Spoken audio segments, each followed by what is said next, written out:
Hospital porters, pride and dignity, stop the New World Order, welcome to Panwo TV, and welcome to this, SETI and UFOs. This, what you're about to hear, or what you will be hearing shortly, is a recording of a live show that I performed on the 19th of February 2018 at the East Anglia UFO group meeting. I had a really wonderful time.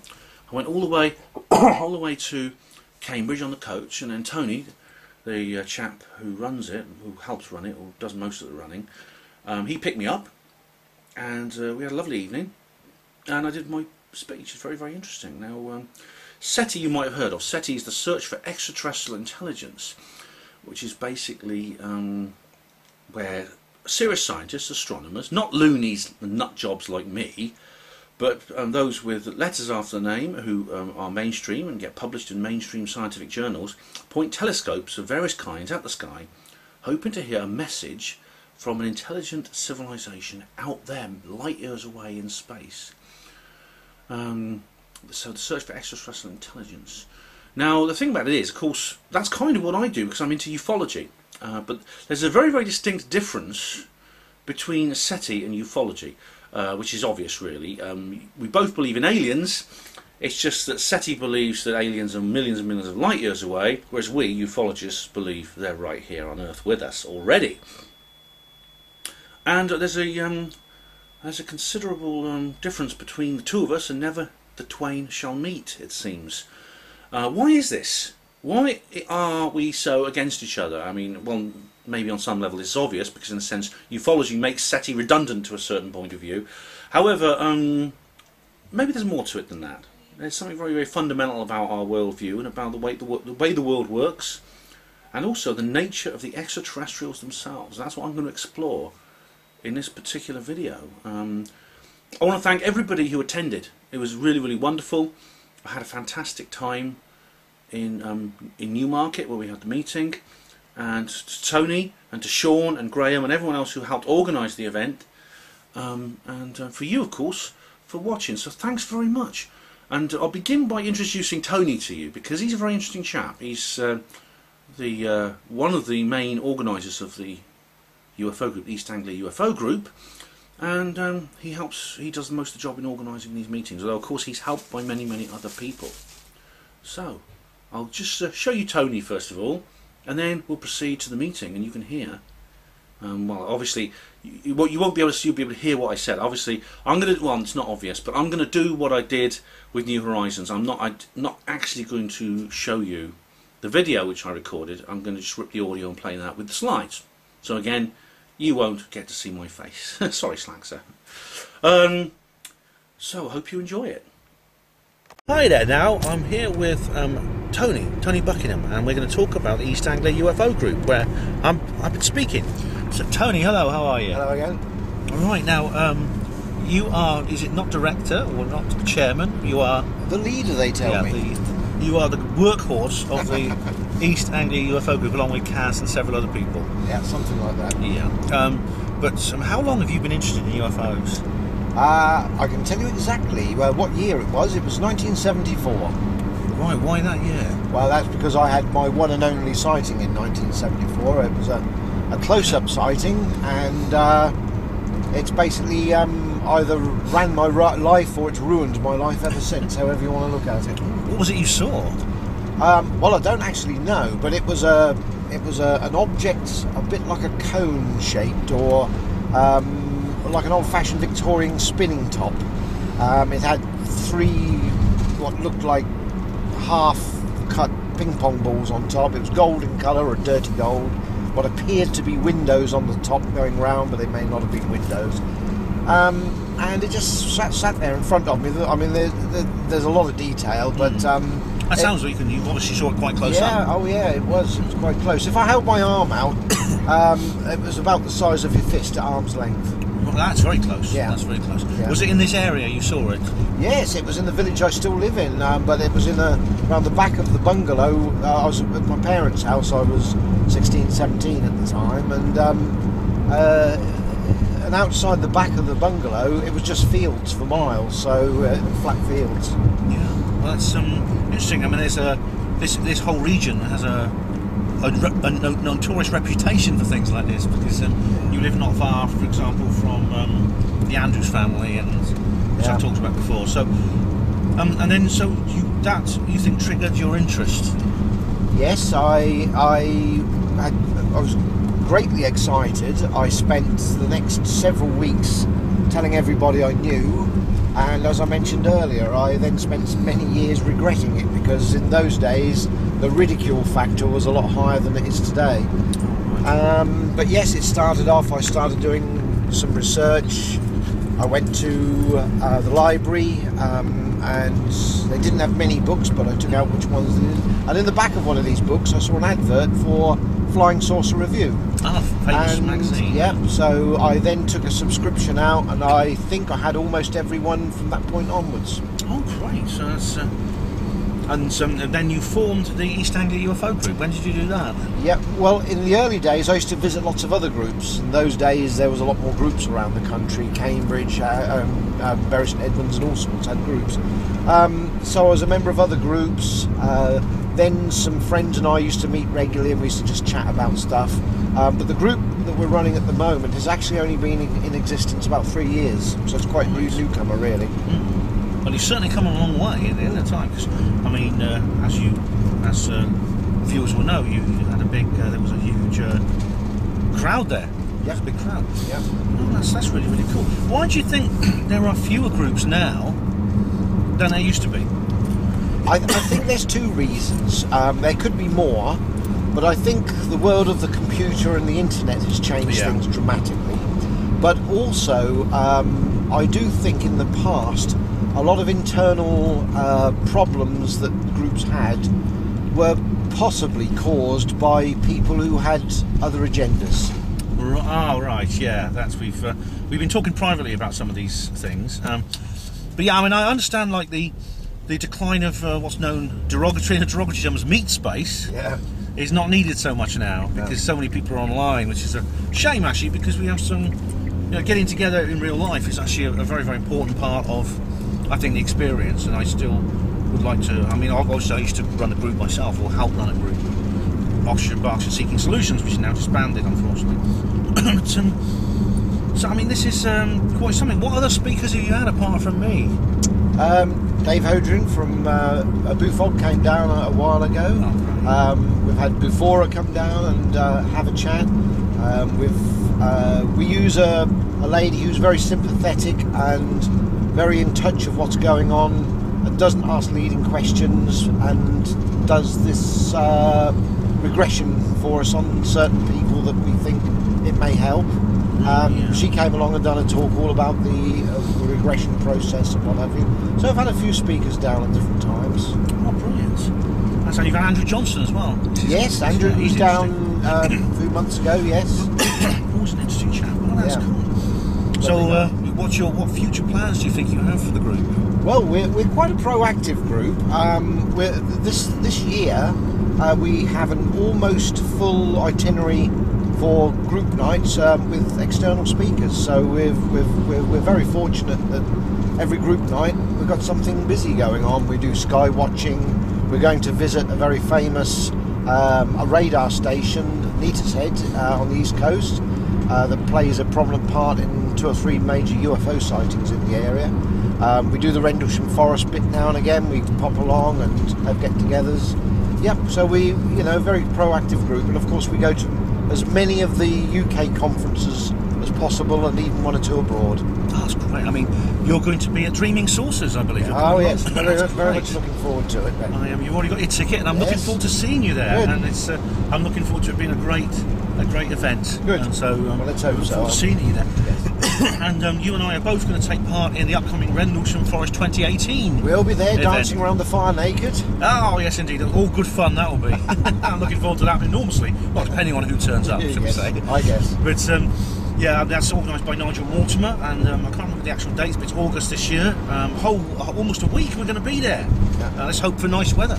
Pray for sunshine. Yes, that's great. Now, that's really good fun. And if people want to know more, if any viewers want to find out more about your group, tell them about your website. Right. Well, it's East Anglia UFO Group. If if somebody puts that in, you'll find us really quick.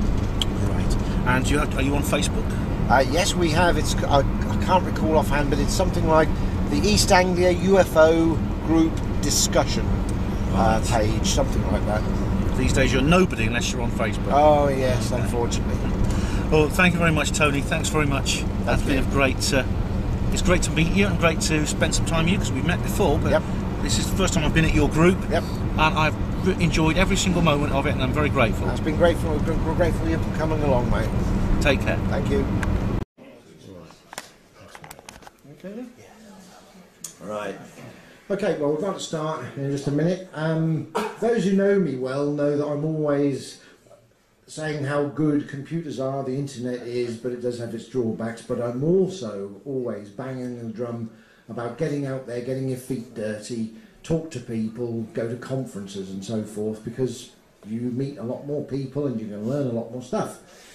Anyway, our next guest I've been trying to get to say hello to for a long, long time. And at every conference I went to, no matter whether he was in the audience or if he was doing a talk, he was always surrounded by people, so it was a job to get to say hello. One day I was at a conference, I think it was at Holmfirth, but I'm not sure about that, and he came wandering up the centre aisle on his own. I thought, this is my chance. So I said hello, and since then we've had lots of chats, we've met lots of times, and so it was all worthwhile going to the conference, just for that one reason alone. Anyway, he's very well respected in this scene. He does his research really well. I think he's one of the nicest guys you'd ever want to meet. Please, ladies and gentlemen, give a warm round of applause for Ben Emlyn Jones.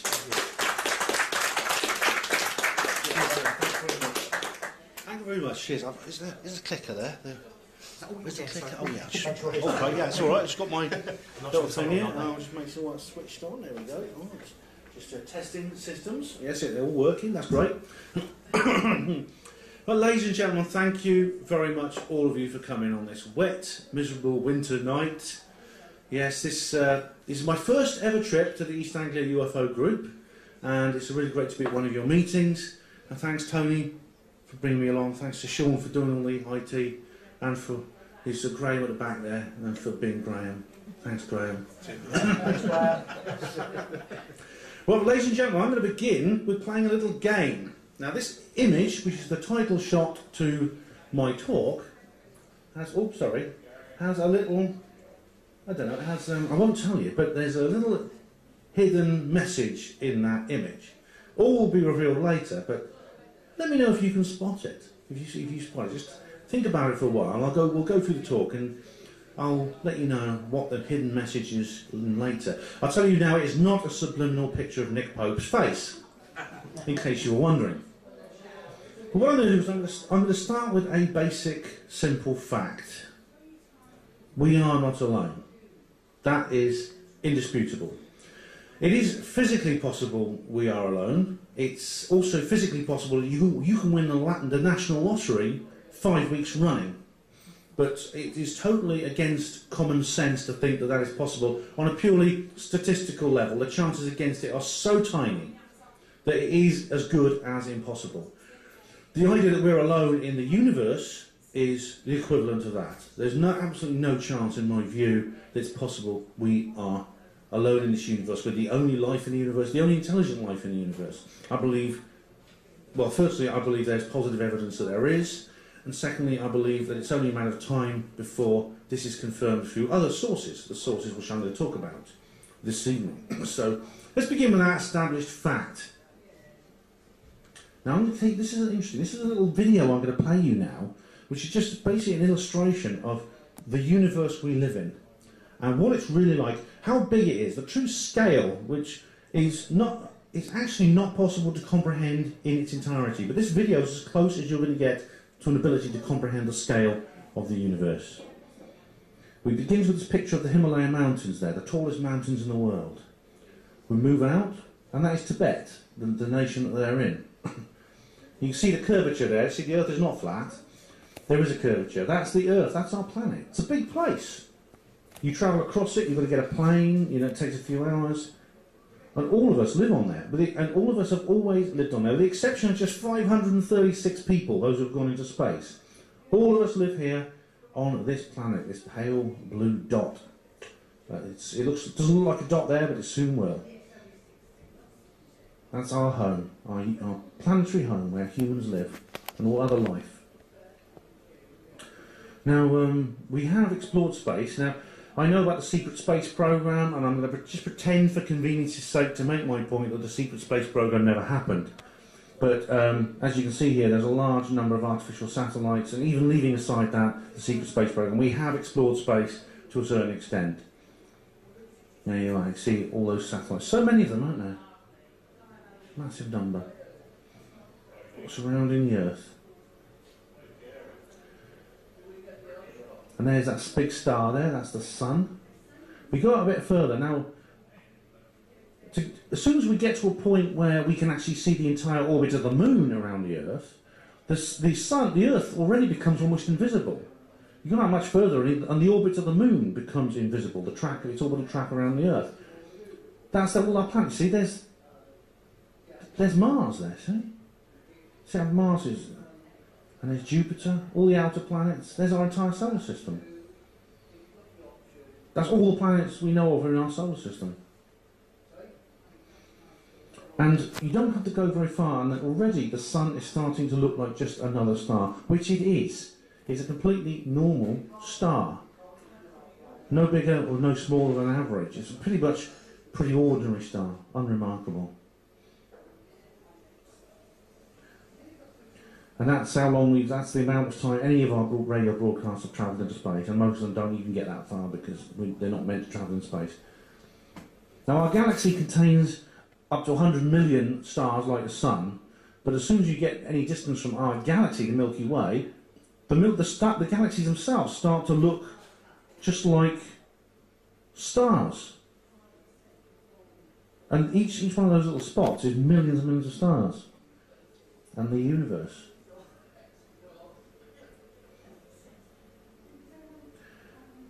See how big it is?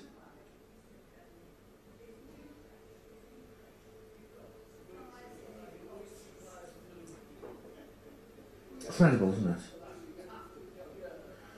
And there you have the entire visible universe, 49 billion light years across. Everything we can see was within that. And even then, there's more universe beyond what we can see. And even taking into account that, and even not taking into account things such as parallel universes and other dimensions. Now, we absolutely are not alone. There's absolutely no doubt about that. Now, SETI is the search for extraterrestrial intelligence. A group of people, mostly astronomers, have got together at some point, decided to try and contact life out there in the universe, the other intelligences that have to exist statistically, using radio transmissions, electromagnetic radiation. This technology only became possible, this project only became possible when we mastered the control of electromagnetic radiation. SETI is SET, the search for extraterrestrial intelligence. This is not to be confused with SETI, which is, if you're familiar with the work of Dr. Stephen Greer, he's mentioned that. This is something entirely different. Now, it's not a single scientific program, or a single scientific mission. It is a scientific movement. It's a collective name for a number of different projects that have gone on over the years. And the methods used are basically, well, there's several different methods, but the most principal one is radio astronomy. You use a large radio receiver, which you find at things such as radio observatories, to scan the heavens to see if there's anything out there coming in terms of radio transmissions that resembles something intelligent, like a signal from another world. Now, what's interesting is that there's a little bit of a paradox to do with SETI, the search for extraterrestrial intelligence, which is the main theme of my talk this evening, and that is the gulf that exists between people who are part of SETI, searching distant galaxies and distant stars for signals of something out there, and those of people like me who believe that there is intelligent life out there, and it's already found us. It's here now on this Earth. And this strange gulf is really quite remarkable because it's all one-sided. The dismissal that comes from their side, not mine. I don't know anyone in ufology who says, well, SETI is a waste of time, it's nonsense, it's rubbish, there's no point doing it, it's only for loonies. Nobody in ufology says that, but almost everybody in SETI says that. There's many. I'm going to give you some examples over the course of this evening, exactly what they think of us. Now, they will say things like, there is intelligent life out there. What's more, this intelligent life could be far more intelligent than us, and it could be far more scientifically advanced as a result. Let's just grab some of this. It could actually be superior to us in ways, like, for instance, in terms of what it can do, what it's capable of. Right, this is interesting.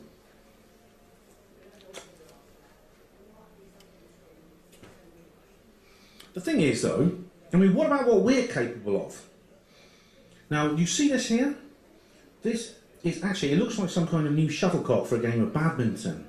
But it's actually a spacecraft. It's part of what's called Project Daedalus. And this was actually designed in the 1960s by the British Interplanetary Society. This is a spacecraft that is capable of reaching the nearest star, Proxima Centauri. It's a spacecraft designed to travel 4.5 light years to the nearest star to the Sun. And it's an craft that could be built now. The technology exists to build it.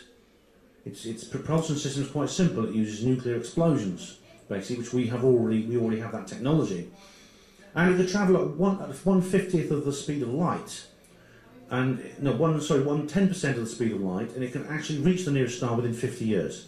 Within a human lifetime, this could actually reach the nearest star, and that's what we are capable of. And when this was designed, it was barely more than half a century since the first aircraft flight of an aeroplane, heavier than air flying machine. Now, this is where I wonder whether SETI has bad logic here, because the simple rule with SETI is there is intelligent life out there. It is millions of light years away on other stars. It may very well be far more advanced than we are, but on no account can it ever actually come and visit us. On no account can it ever actually build craft that could actually come and visit us, even though we humble humans can do the same. We're capable of we're virtually capable now of going to visit them if we wanted to. If we were willing to put the resources into it, we could build one of these and we could go to the stars. This is just the first stage. We could build much more sophisticated craft than these. But they can't do it to us. We know that because they're out there and they're not down here. Weird, isn't it? It's a very, very strange paradox, which is part of my problem I have with the search for extraterrestrial intelligence. Now, where does SETI come from? Well, it can be traced back basically to the work of this man. Now, this man is considered to be the godfather of SETI. His name is Frank Drake, and he began his first project in 1960 at the Green Bank Observatory in West Virginia, USA. And he used this here. This is the Howard E. Tatel radio telescope, and he pointed that at two stars, Epsilon Eridani and Torchetti, because he believed that these two stars were the most likely candidates for extraterrestrial intelligence because they're virtually twins of the Sun. They're the same kinds of stars as the Sun, and so he thought that they were most likely to have Earth-like planets and therefore Earth-like life, as we know it, Jim. He didn't succeed. What he did, he got a false positive from an aircraft flying over his head. It gave off a radio signal that at first he thought came from one of these stars. It turned out later that it didn't. That's a big problem with SETI. I'm going to come back to that because that's a major hurdle in the actual world of SETI. But it was an interesting first start that Frank Drake did do, and he was hooked. I mean, he decided after that he was going to dedicate his life to this, and indeed he did. Now, in the following year, 1961, he got together a group of people which he called the Order of the Dolphin, which is a very strange name. I don't know if they wore gowns or masks or pranced around naked or anything like that. It was but for some reason he called this group of people the Order of the Dolphin, even though they were all scientists. They were all the best minds in the world that he could find for what he wanted to do, which was to find alien life, intelligent life out there. And he wanted to put together a strategy to find out exactly how they would do it. And so they met at the Green Bank Observatory, the very same place where he did that first survey of those two stars in 1960, the previous year. And the first thing he wanted to do was to calculate according to the knowledge of these people. And he chose some very, very bright and clever people indeed. As I said, the best people he could find. One of the people sitting on the table, there were 12 of them sitting around this table. One of them was Otto Struber, the famous mathematician. Another was John Lilly, who's a famous biologist and naturalist, he studied chimpanzees and dolphins and other creatures to find out how intelligent they are. There were many, many other experts in the field, all absolute pioneers and the top people he could find in any profession, scientific discipline. And he wanted to work out, first of all, the first thing he wanted to do was he thought, statistically, how many intelligent civilizations do we think are in the Milky Way galaxy? And he had to narrow it down to the Milky Way galaxy alone, because, as you've seen from the video I showed you, if you expand beyond that, it's just the distances and the size becomes too much. So you have to narrow it down a bit. So he chose our home galaxy, the Milky Way. And so he came up with this famous equation. It's called the Drake equation because it bears his name. And this is the method they use for calculating. It's a speculative calculation, less so now, but it was a speculative calculation about how they thought, how many intelligent civilizations they thought there were. And they worked it out like this. N is the number of contactable civilizations in our galaxy. That is the number of intelligent creatures on various worlds that are capable of communicating with us the way they are with them, we are with them. It is calculated by this. So N equals R star. Now R is the rate of star formation from interstellar material, so in other words, how quickly do stars form from interstellar dust? How many are there? How easy it is to do? That's the rate of star formation. So R times FP. Now FP is the fraction of the stars that form which have planetary systems orbiting them, their own solar system, so to speak. Just like our own planet does with the various planets. Now when the Order of the Dolphin met in 1961, nobody had any idea how many that was. We knew that the Earth had a solar system, so we knew that the Sun had a solar system, but we had no idea how many other stars did. Since then we've learned that their FP is actually about 70%. So the majority of stars have planets orbiting them.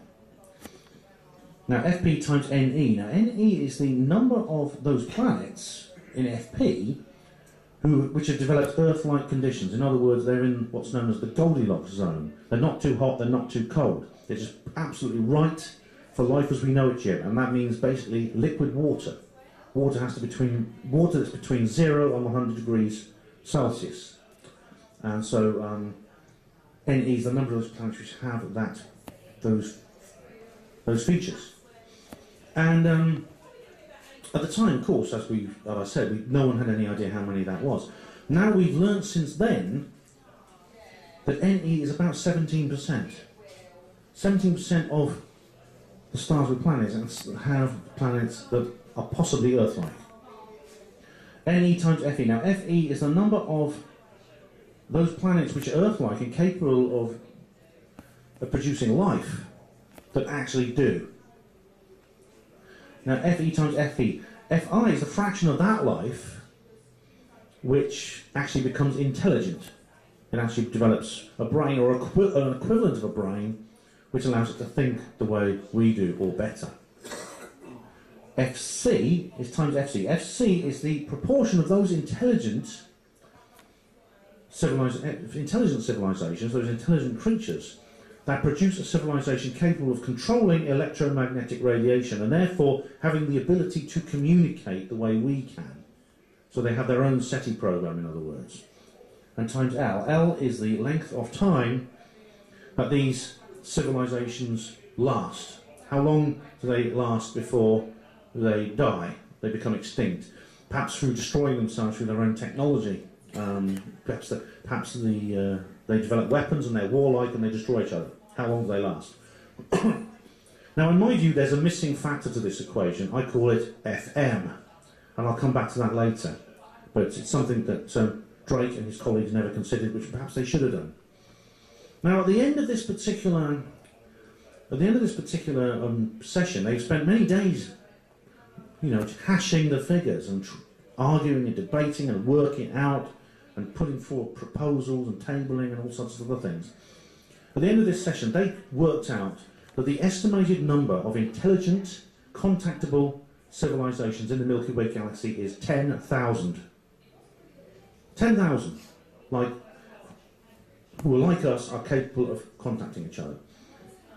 And even if you are the ultimate conservative, and you are as curmudgeonly as possible when working out the various factors, you still come up with a figure of 80. You can't get below 80. And if you're much more lax and open-minded, you can have up to 800,000. So, it looks very hopeful indeed. Now, one of the people sitting around the table, along with all the others at the Order of the Dolphin, was a young astronomer called Carl Sagan, and he plays a very, very important role in this story, and I'll come back to him because several times actually. Now, one of the important points that were made at the Order of the Dolphins meeting was the work of this man. This is Harold Urey and his colleague Stanley Miller. In 1952, they decided to do a chemistry experiment at Chicago University in which they intended to create artificial life. And this is a diagram. This is a diagram of their chemistry set. It's actually quite a simple experiment here. Now, what you have here is a simulation of the primeval Earth before life evolved on Earth. You have like a recreation of that here. And what you have inside this completely closed cycle here, this completely closed system, it's a few basic elements and compounds such as water, there's hydrogen, there's sugar, there's a few other things, ammonia, etc. And then you have a heat source underneath there, and it warms it up, and it goes through there. And there, of course, there's a condenser so that any vapour turns back into liquid again. Now, the chamber there in the middle is actually there's an electric arc there which produces sparks, and that is meant to simulate lightning bolts, because it's believed that lightning bolts had an important role in creating the building blocks of life back in the ancient times before life evolved properly on Earth. Now, after running this experiment for a while, something very interesting happened. The actual byproducts, or the end products of this particular experiment, were things such as various kinds of carbohydrates and amino acids, which are the fundamental compounds that make up proteins. And there's even they even found some trace elements of something more complex, perhaps something leading to the formation of DNA, for example. And what this experiment proved is something very, very important, and it fits in with a lot of other study that goes into biology. You often hear the phrase, the miracle of life. Well, life is actually not a miracle. Oops, that's still running. Sorry. Life is not a miracle. Life is completely scientifically explicable. It has been studied more closely than any other factor in this universe. And what we've learned about life is some very, very important things.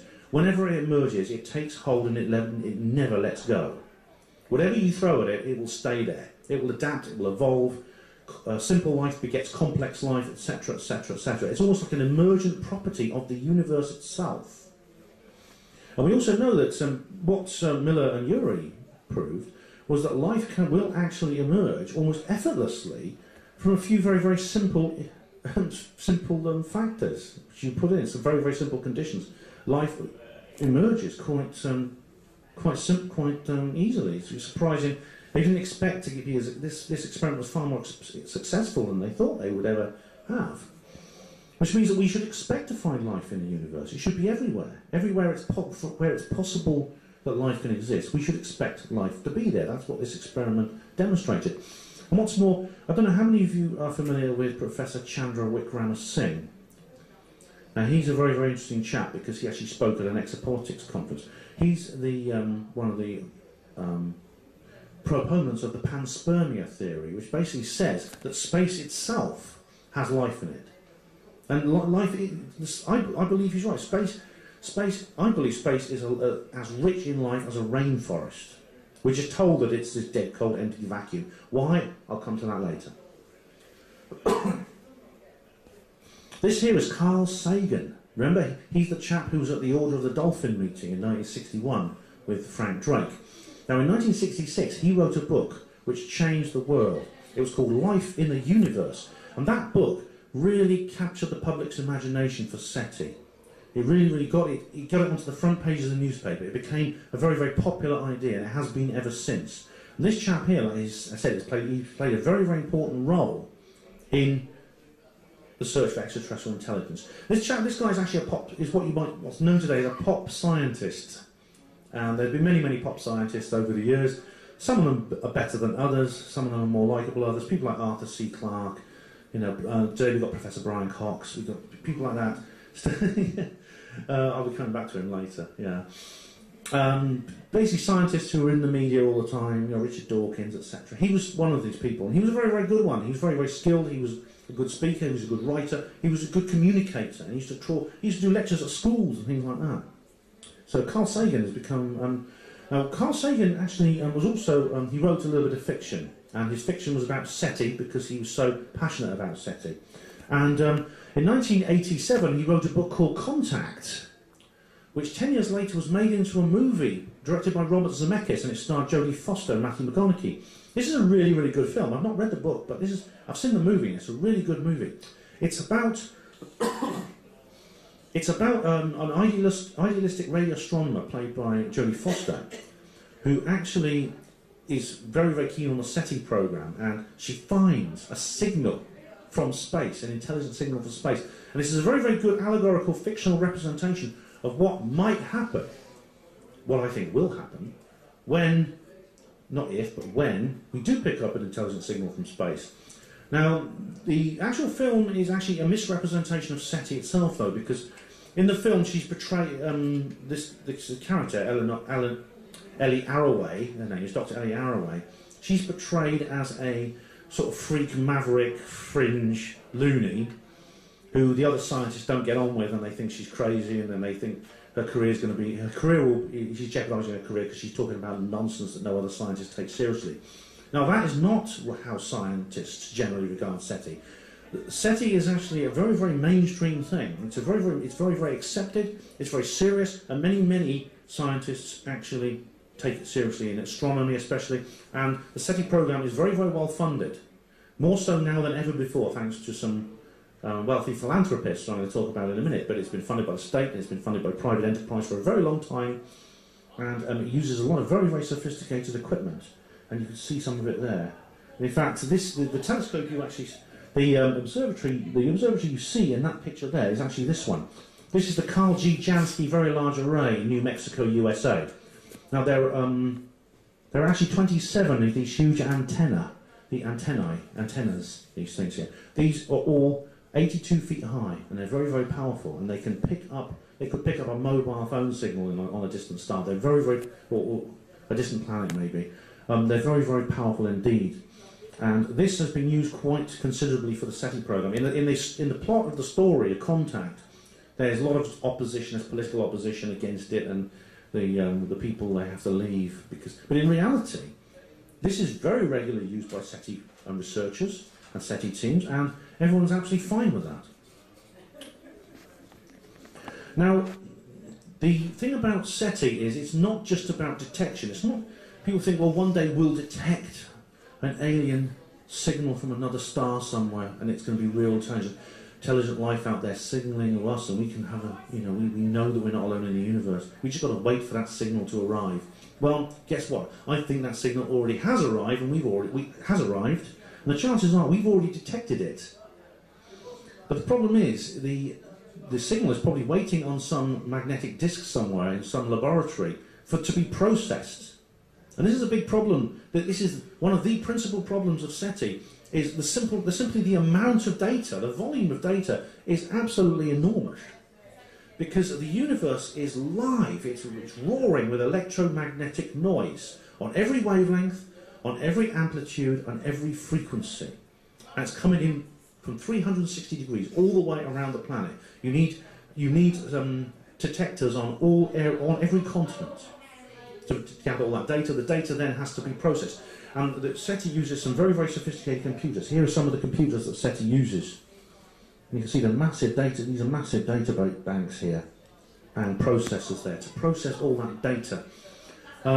It's really, and this is the big problem, is the sorting out the signal from the noise. Because it is literally like, because of all the radio noise that's coming in from the universe, it's a bit like listening out for a whisper in a hurricane. And it's actually even worse than that. It's like listening out for a whisper in a hurricane while standing in a rock concert venue. Because the Earth itself is an enormous emitter of electromagnetic noise.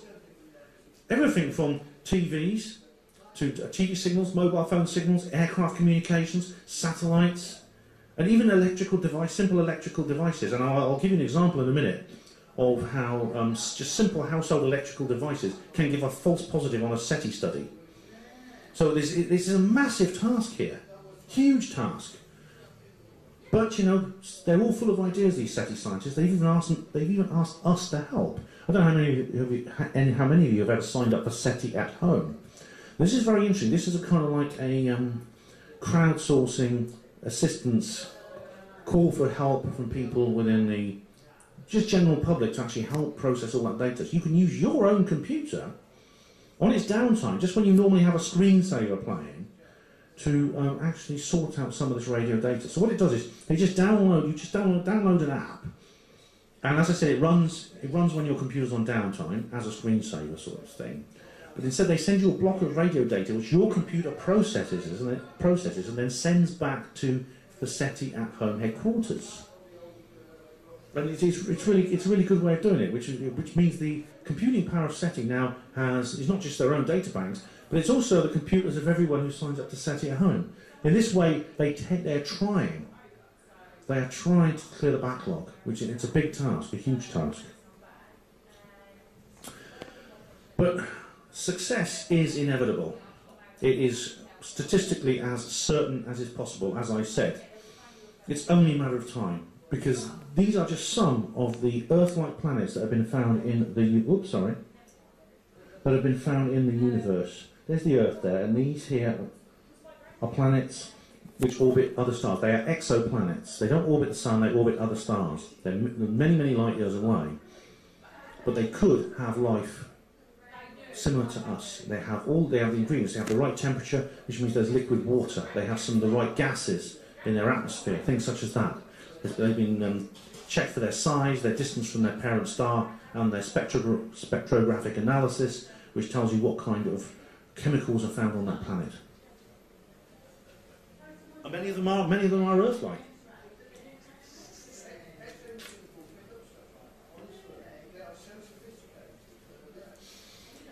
And you know what? There have been some false alarms over the years.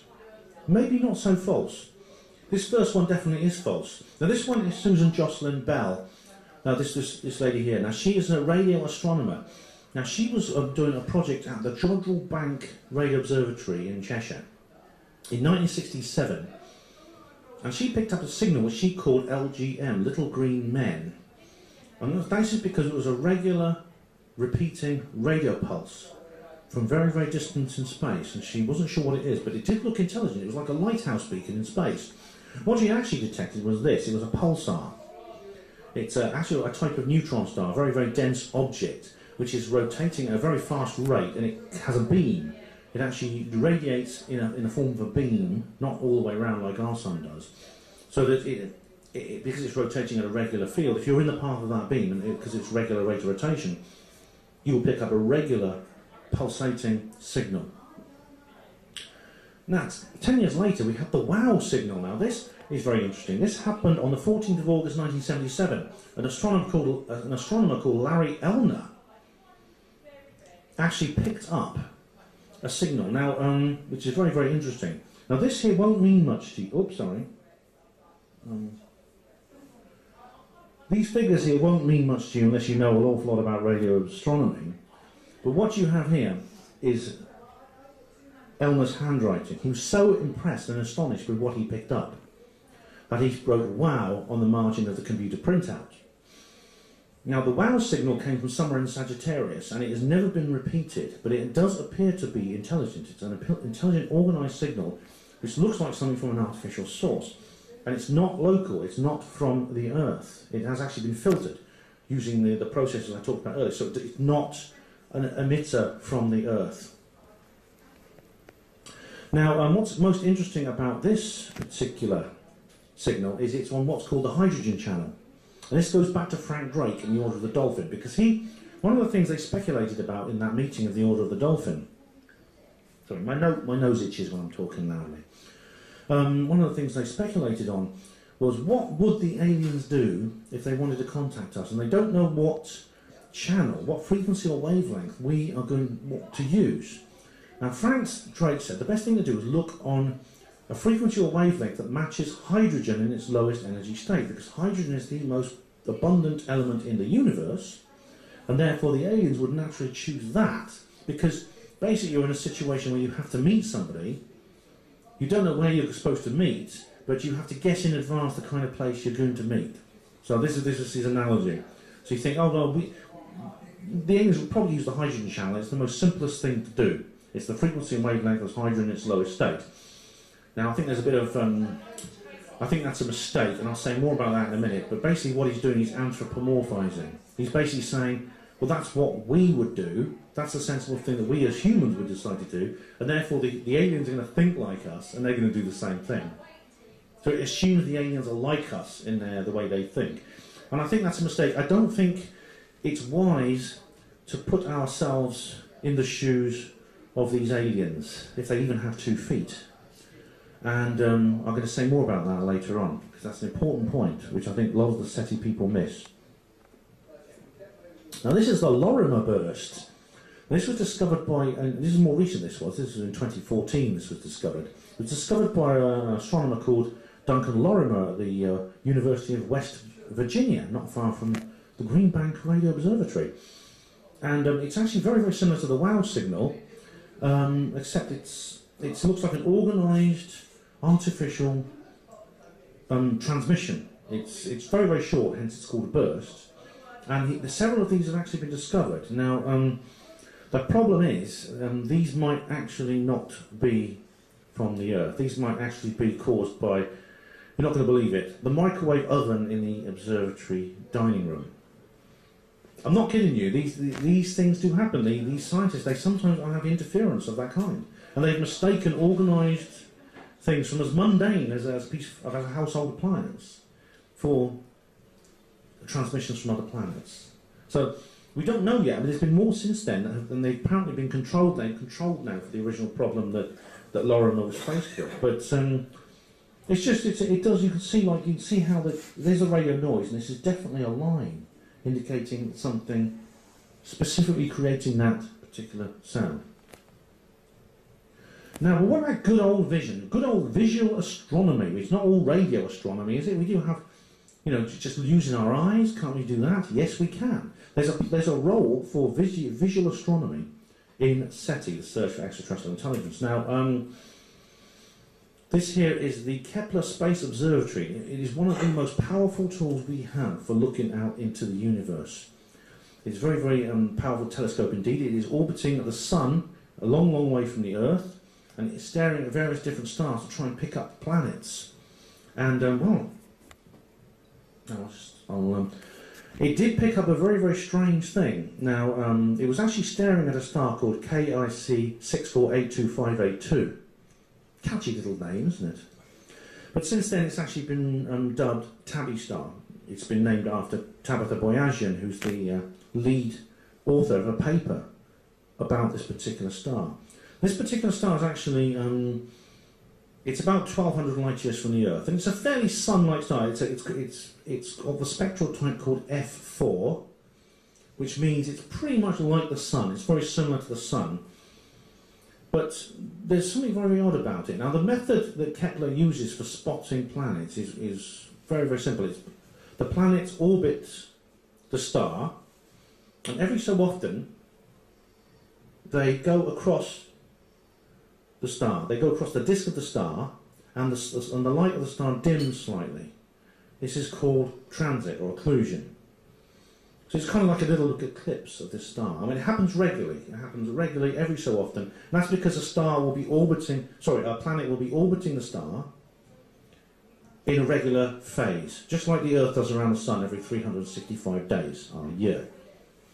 And so when that happens, Kepler knows that it's found a planet.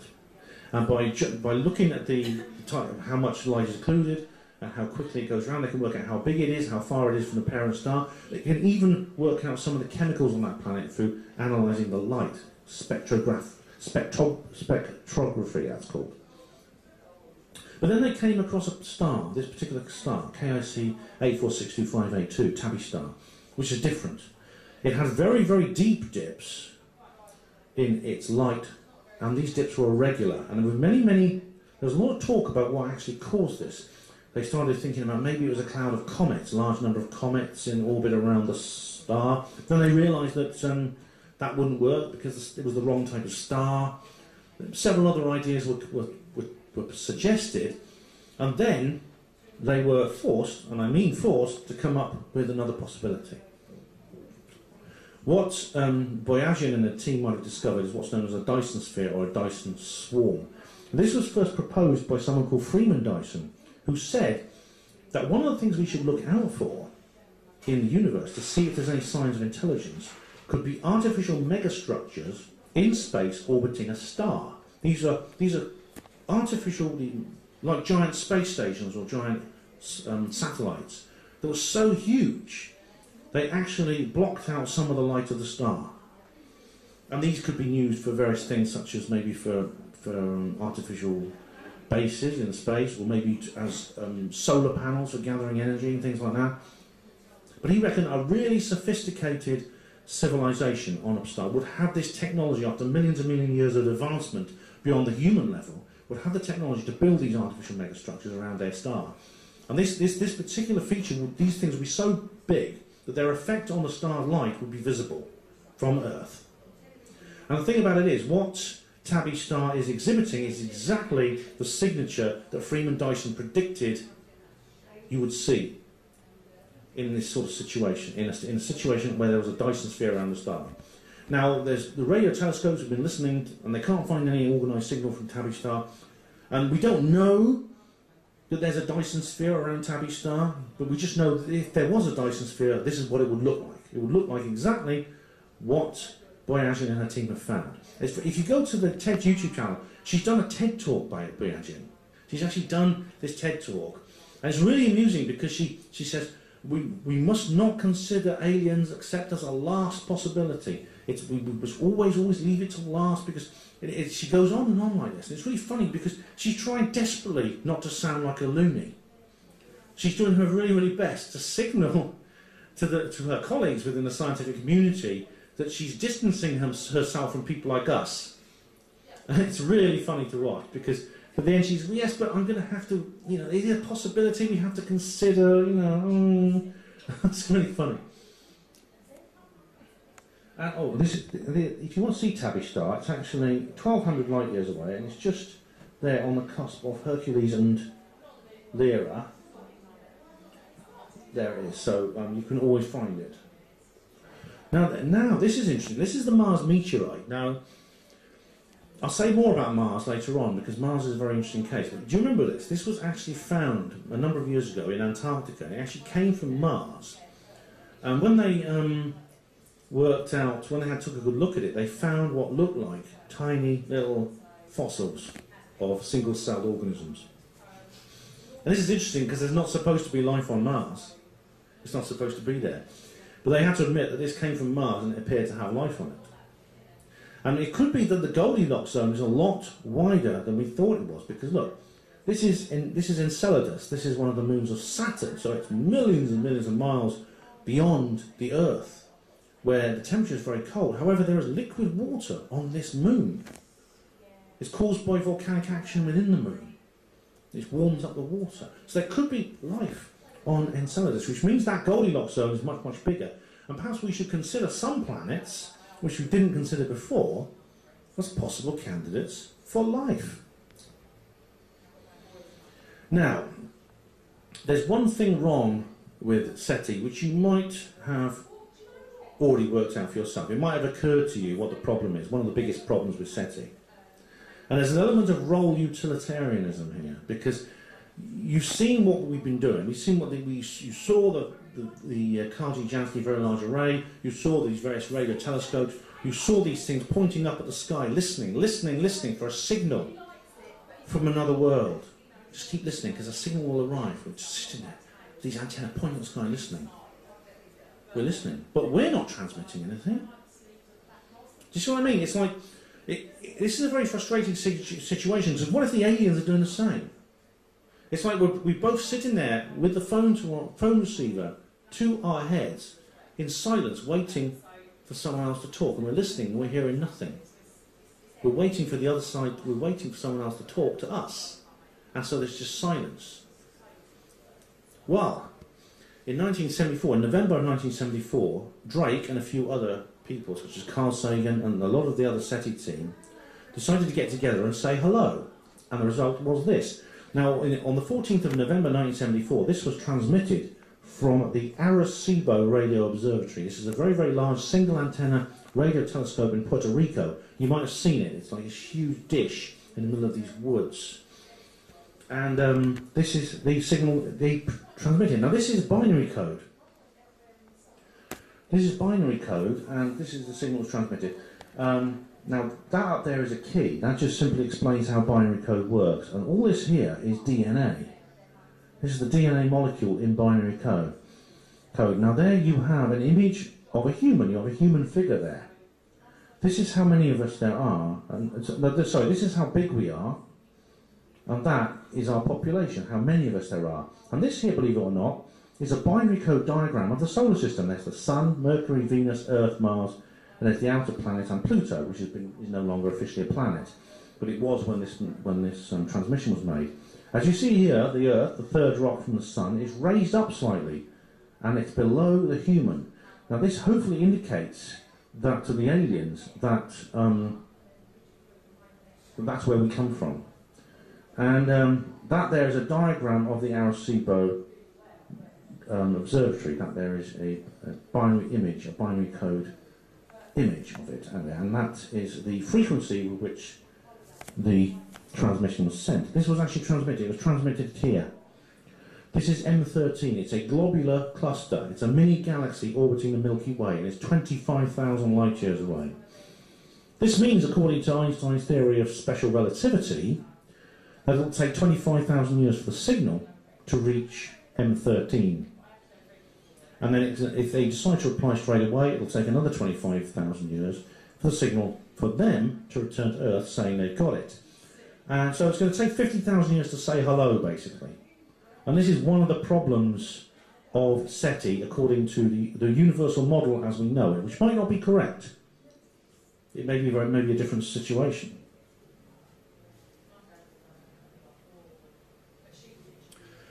But the quest for SETI is now gathering pace.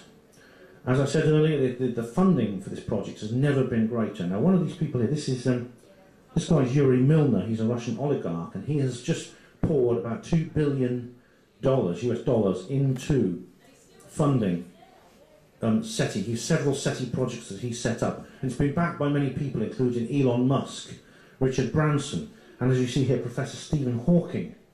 There in his wheelchair, or one of his doubles. If you watch Rich Planet TV, you'll know that that might not actually be the original Stephen Hawking. But he's now basically all the money that SETI needs, it now has thanks to him.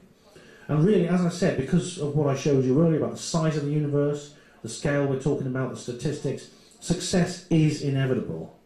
It is not possible unless through some absolute freak of nature or some freak of chance that we will not have a signal detected and processed within a very short space of time, thanks to Milner and many other people. And there's, as I said, there's been a couple of, with Tabby Star and things like that, there's a couple of interesting cases. There's also been another one in Russia, very, very interesting one there, which I can't talk about now in detail. Now this is interesting, this is the golden disc.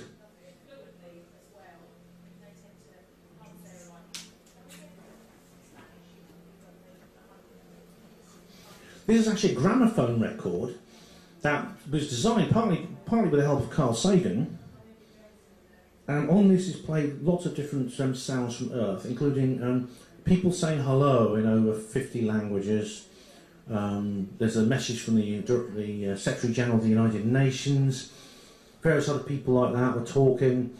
There's all kinds of sounds. And this here, over here, is again, it's a pictorial diagram of how you actually build something to play this gramophone player on. And anyone younger than me is going, what are you talking about? Gramophone record. Yeah. What's that? What's a record? Well, just imagine iTunes on a black plastic dinner plate. You got it? That's a gramophone record, okay? So this imagery here is pictorial. Now this is a big problem. You saw that with the Arecibo message.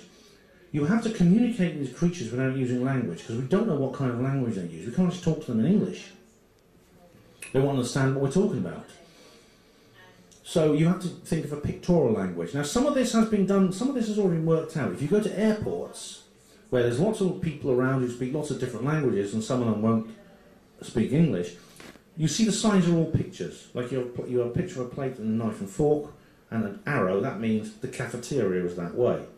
Or you get like the gentleman and ladies toilet signs and things like that. Or you get like a picture of a suitcase, that means, you know, that's your left luggage lockers down that way. And so this is something similar. So they have to so Sagan and the other people who worked this out had to think about how they could design images which the aliens could actually understand. And this was placed aboard the Voyager space probe, which is a deep space probe, which is currently heading away from the solar system at a very fast speed, after visiting all the different planets and examining them. It's heading out of the solar system. And they've got basically, this is just in case it gets picked up by somebody in the distant future, wherever it goes. This is something very similar. This is another of these. This is a plaque, which is very similar to the image you saw on the cover of the Golden Disc. And this was placed on board the Pioneer space probe, which is very similar to Voyager, deep space planetary exploration. And this was also designed with the help of Carl Sagan. Now that there is the key. This is the hydrogen in its lowest state. So this is the hydrogen channel, illustrated, and it's basically used as the key for all the figures on here. And you can see here, this is actually the position, believe it or not, this is actually a map. This is the position of the Earth in the universe as measured to the nearest of those pulsars, the pulsars that Susan Jocelyn Bell thought were little green men. This hopefully will give the aliens and will basically show them where we are within, well, at least within the nearby space. This here is a pictorial diagram of the solar system. Again, these figures here are all in the numbers related to the hydrogen channel. And now you see the third rock from the sun, and this arrow here will hopefully indicate that that's where the craft came from. Here we have two human figures next to an image of the craft, and this will hopefully tell them not only what we look like, but how far away we are. Oh, sorry, how big we are, because they've built these human figures to scale on with the craft behind them. As you can see here, the man there is raising his hand like that, which on Earth is a universal sign of friendship. Every single culture on Earth, you can do that if you can go into the middle of the Amazon jungle, meet people who've never seen anyone from the outside world. You do that, it's a sign of goodwill. However, we're not going to the middle of the Amazon jungle, we're going further afield. We don't know what that gesture might mean to them. It might be the equivalent of, you know, it could be a declaration of war for all we know. So if you see aliens coming down with laser beams and shooting cities and things like that with Independence Day, and maybe they get a chance to explain why, and they say, well, you sent us this. It's an insult. But anyway, Carl Sagan actually, he blamed Carl Sagan because he designed this. Right, now, I'm going to play you some clips now. I'm going to play you some video clips which illustrate the problem SETI has with us, with ufologists. And this is these are quite dismaying to watch, actually, but they're also very educational. So I'll start with this one. Dr. Seth Shostak is a world-renowned astronomer. He works for the SETI Institute, a scientific organisation whose mission is to search the cosmos for signs of extraterrestrial intelligence. What we try and do is try and eavesdrop on signals that they might be sending our way. Okay. Just trying to hear ET's radio broadcasts. Now, I'm sure there are a lot of planets out there that have plenty of life that's not very clever. Life that doesn't write great literature and doesn't build radio transmitters, but we're not going to hear from those guys. Right. Our galaxy has 200 billion stars. It probably has 1 trillion planets. That's with a T. Right. That's a large number. Now, if this is the only planet where anything interesting is happening, that makes us a miracle. Right. And one thing you learn from studying astronomy is that every time you believe in miracles, you're wrong. Like many scientists, Dr. Shostak thinks that alien life exists, but we just haven't seen it yet. So what does he think of Bridget's UFO encounter? I had a close encounter in central Los Angeles, Brentwood, and it involved 45-foot craft. But no pictures. I was in shock. Cut away, editing, that is. I think you would be also. You know, if I had a camera, I would still have someone ridicule me. Can I ask, what about the craft made you think it was extraterrestrial? It was nothing that I had seen before. It had no wings, it had no fuel. Well, you said that, but you would have seen something like that in the movie.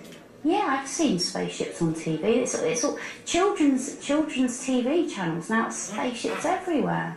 I think that if there were compelling evidence, yes, you would have tens of thousands of academics beavering away working on that.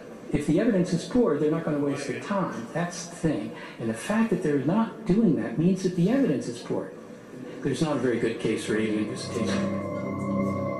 Dr. Shostak's views make complete sense to me.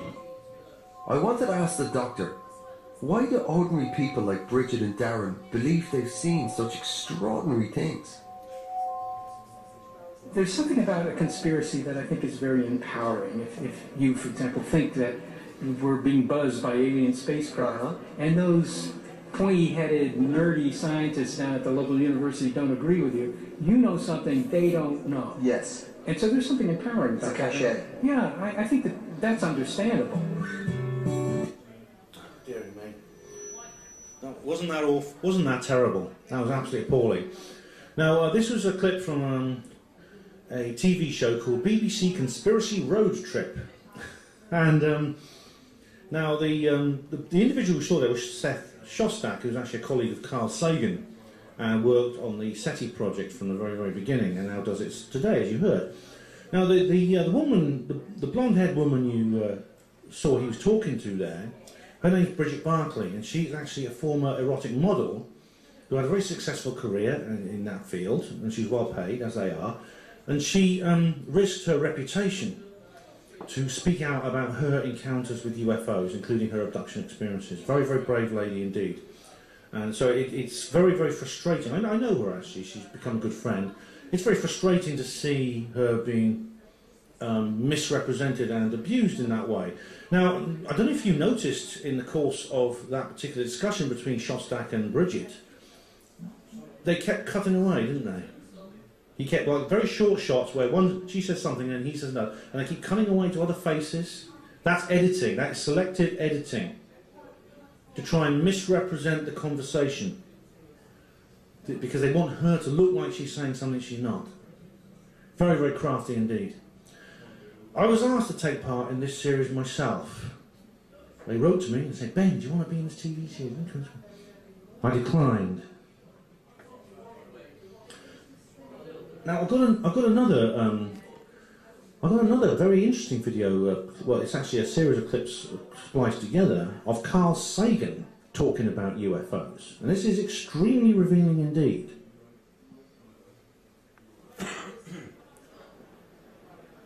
Since 1947, there have been hundreds of thousands of reports of UFOs, unidentified flying objects. This subject has more, I think, to do with religion and superstition than with science. That was the story told by Betty and Barney Hill.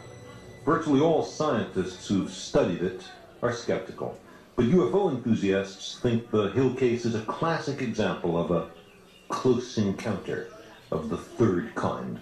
Why? The Hills' own psychiatrists described their story as a kind of dream. There's no corroborating evidence. It's not true. The star map argument is worthless. And yet, this is one of the best attested cases of UFO close encounters. For all I know, we may be visited by a different extraterrestrial civilization every second Tuesday. But there's no support for this appealing idea. The extraordinary claims are not supported by extraordinary evidence. There are curious daylight photos of UFOs. Some look suspiciously like hats or hubcaps thrown into the air. Photos can be faked.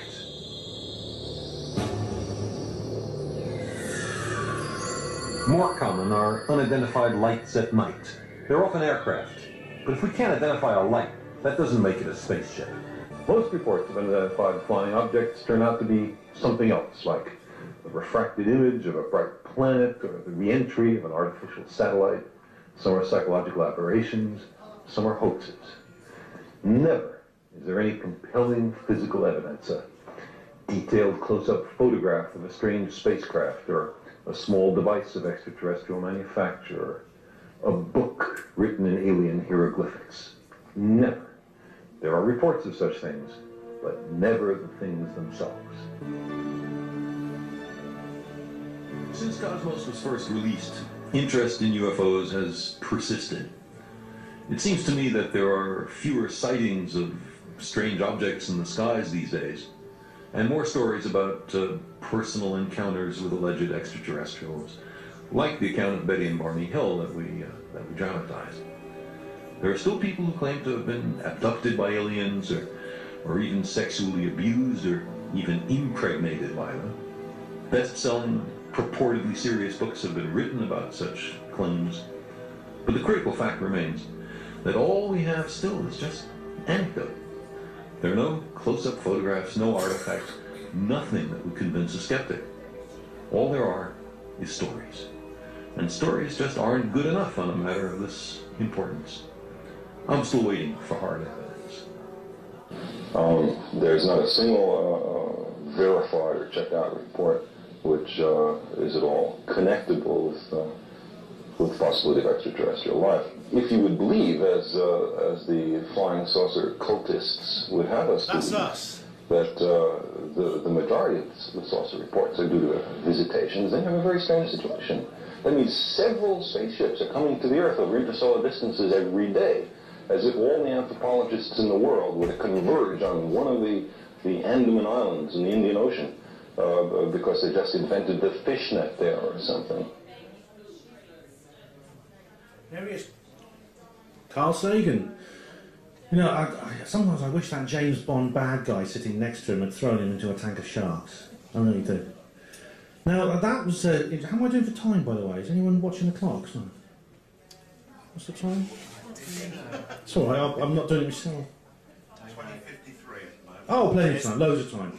Right, now, this chap here, Carl Sagan, proponent of SETI, he was at the first meeting in '61, carried on all his life supporting it. You've just watched 3 clips of Carl Sagan. One during the Cosmos series, which was in 1980, and he carried it on 10 years later in 1990. He died in 1997. And so you see him talking about UFOs in both those clips. You also see him talking about UFOs many years earlier when he's a young man in that interview from 1966. And in all 3 of those clips, he says essentially the same thing.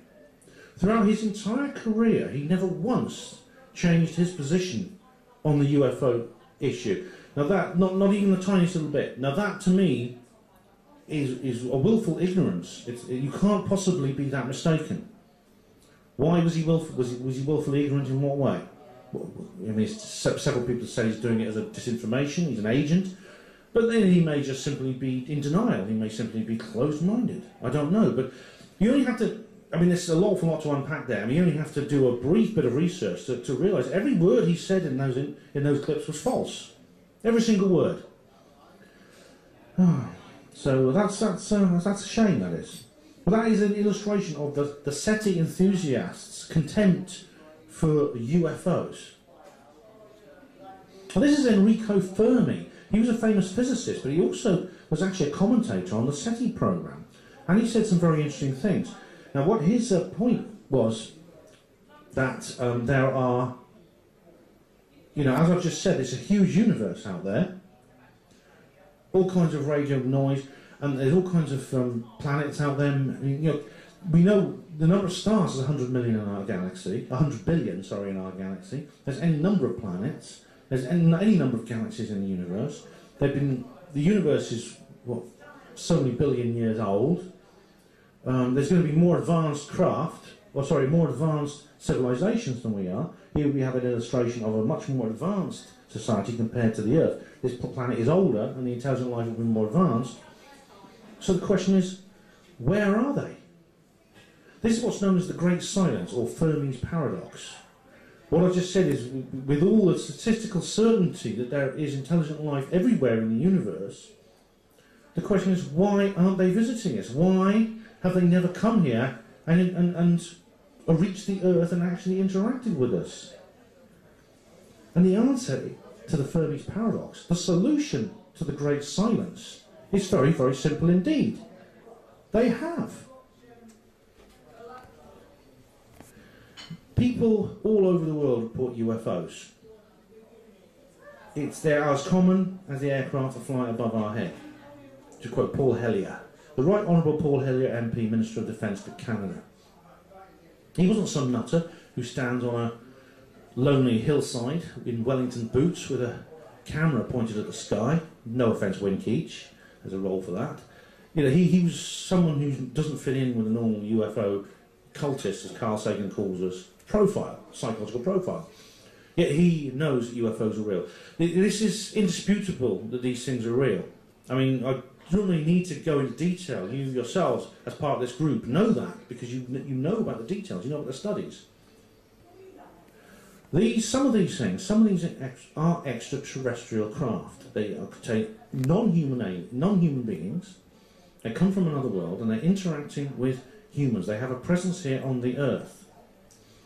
And it's perfectly logically and sustainable and completely common sense to say that this is possible.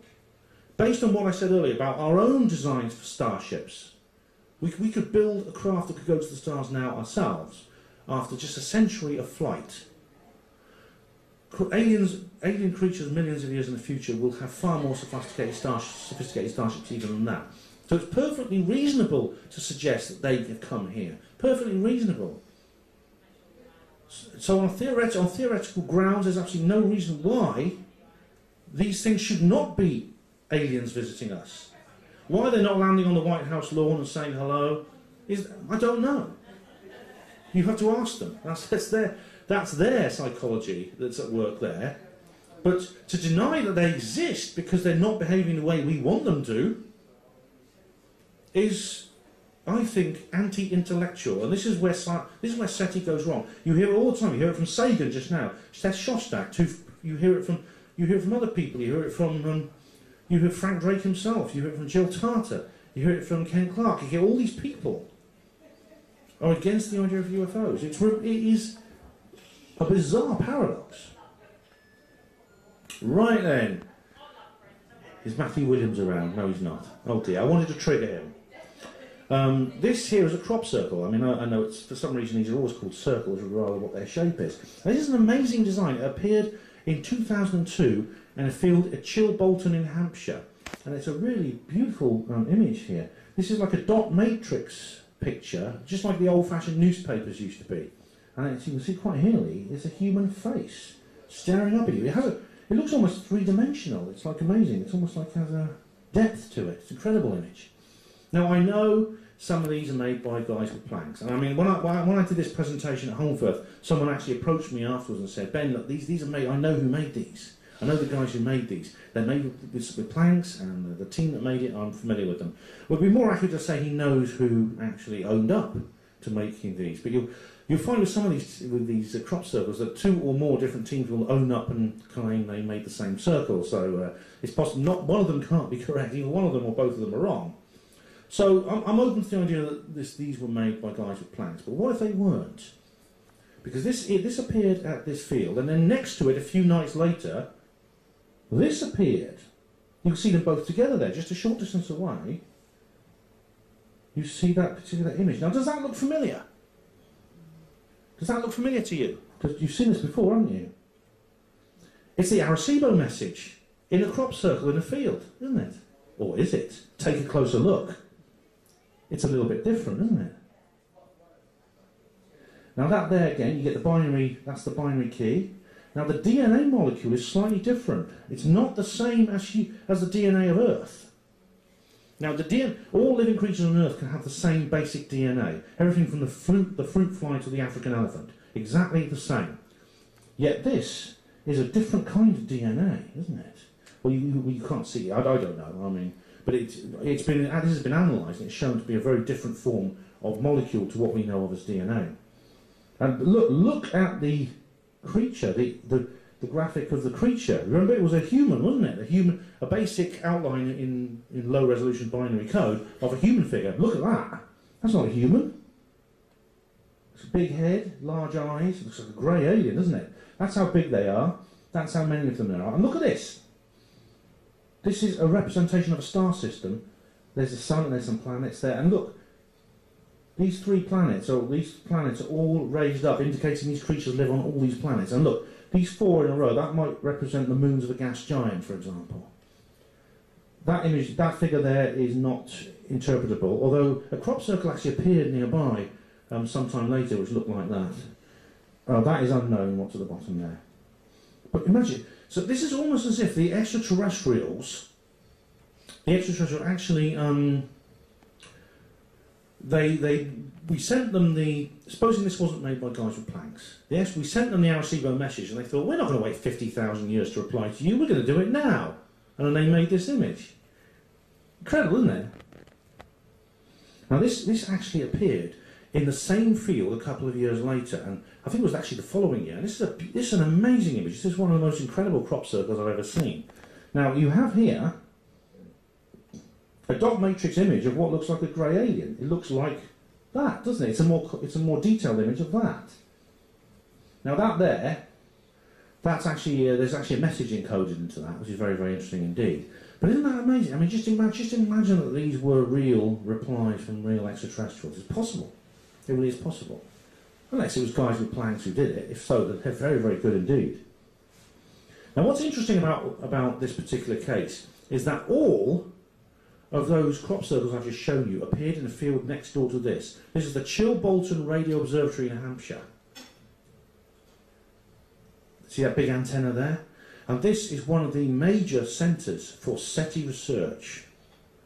And they decided to apply in a field right next to that.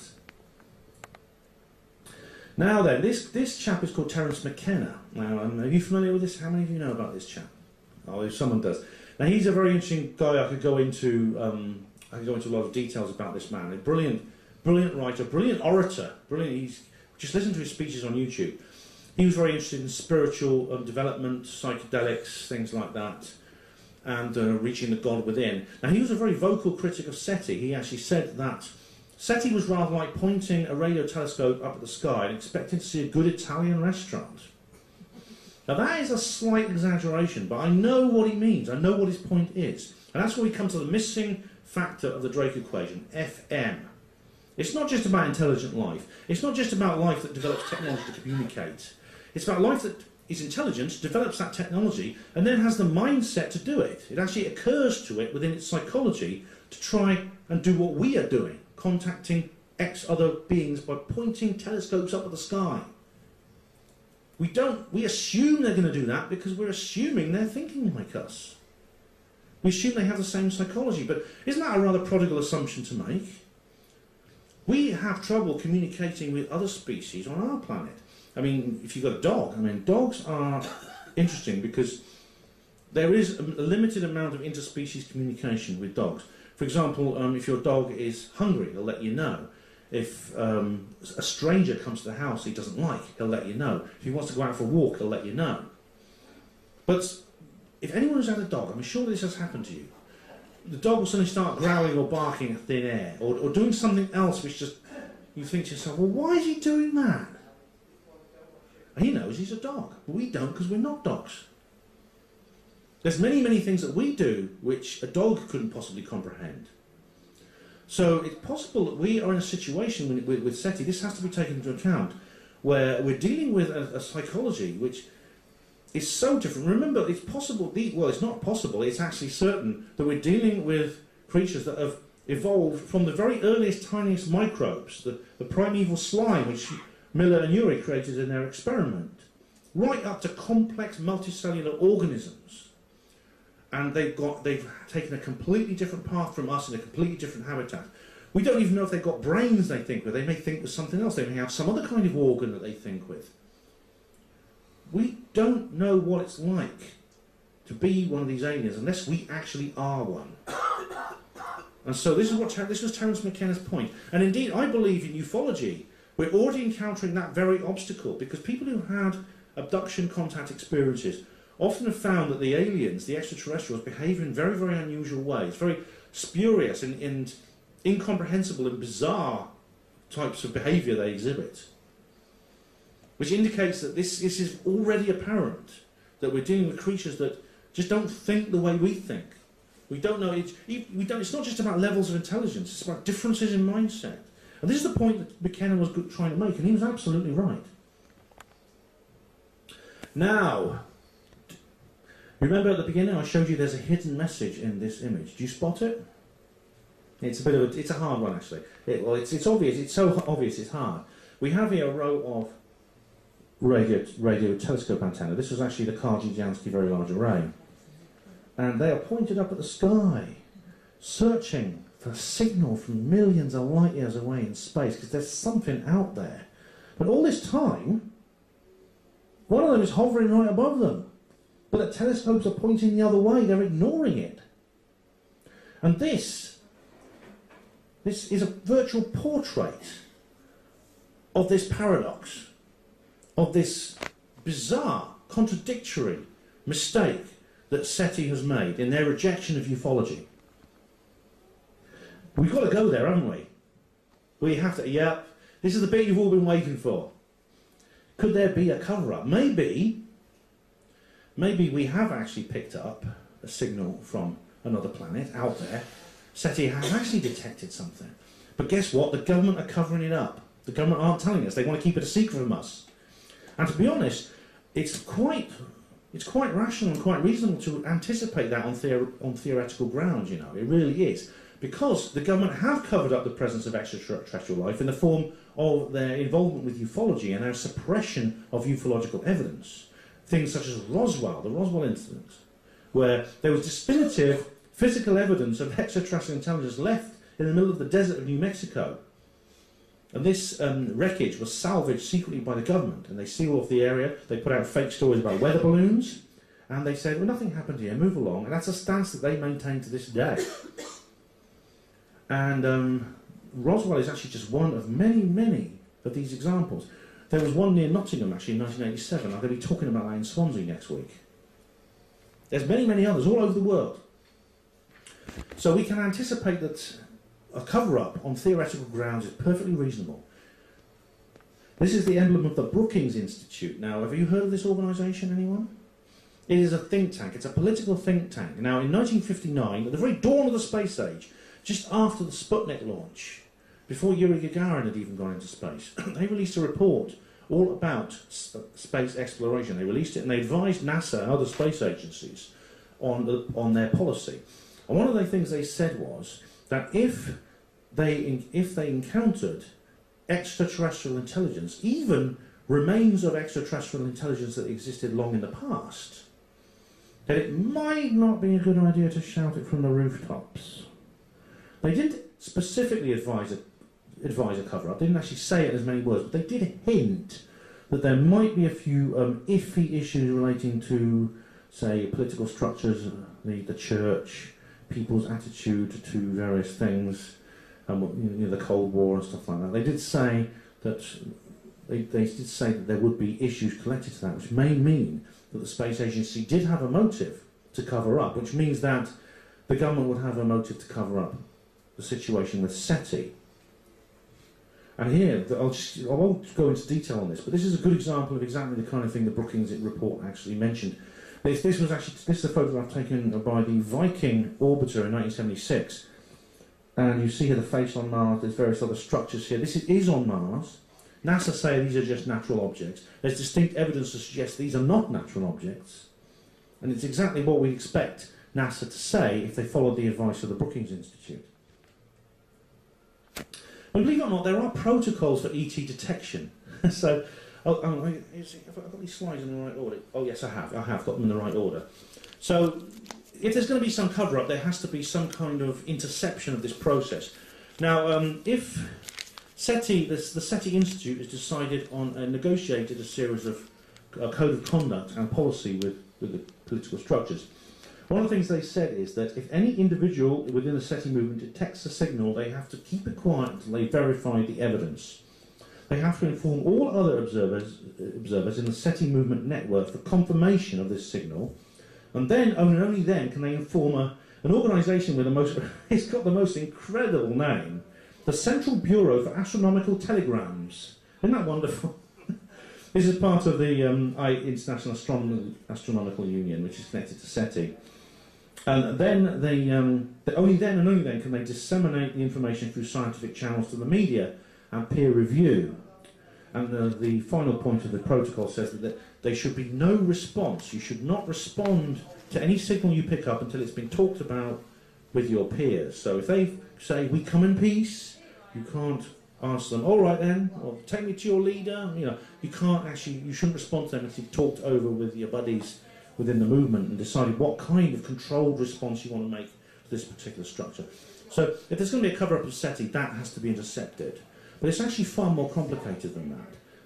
Now, as I said, cover-ups of extraterrestrial life in forms of crash retrievals of UFOs are real.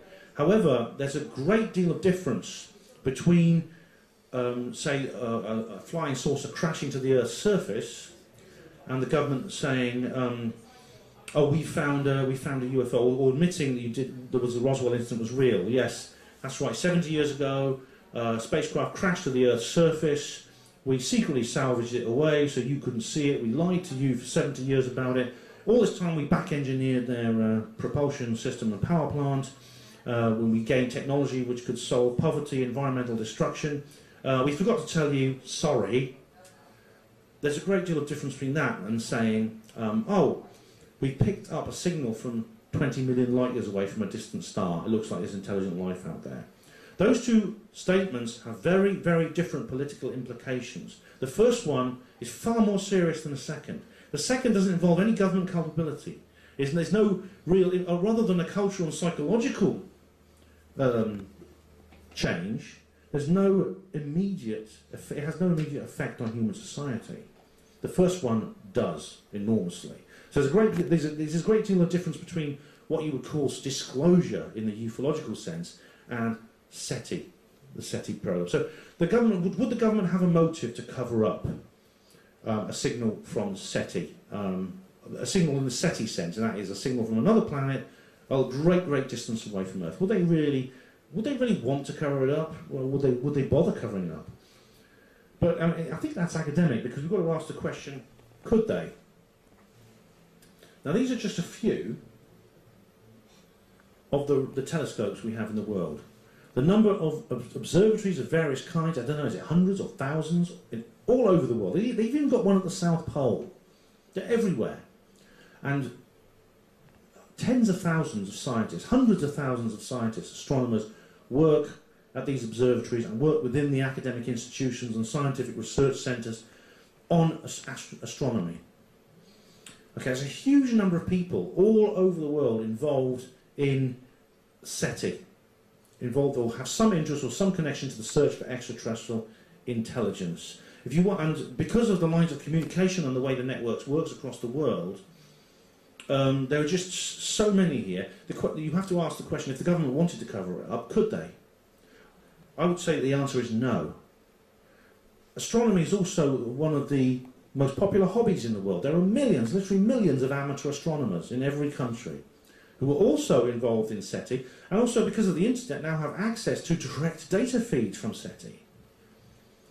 So this would be this would be an impossibly top-heavy conspiracy. If a signal is going to come in from another world, it's going to be detected and it's going to be publicised, and there's nothing any authority could do to stop it. The flows of information related to SETI are totally different from the flows of information, say, related to a UFO crash retrieval. Covering up Roswell is easy. You just send in the military, seal off the area, get rid of the evidence, and then say nothing happened here. That's a very, very tightly narrow, controlled flow of information. Very few people have to be involved. Almost nobody has to know about it. The government can deny it very easily. This is very, very different. This is involving astronomy. It's involving what's in the sky. Astronomy is the one truly democratic science. All the data is above our heads. I don't believe it's possible to cover up a signal from another world. If it's out there, or it's on the data banks, we're going to hear about it, and there's nothing anyone can do to stop it. So we might actually have this kind of, might actually see this. This could be a press conference in which our fearless leader there stands on a podium and she says, stop worrying about Brexit, we've got aliens. It could happen. Alternatively, the Americans might have old Trumpy here doing the same thing. Well, knowing him, it'd be on Twitter first, wouldn't it?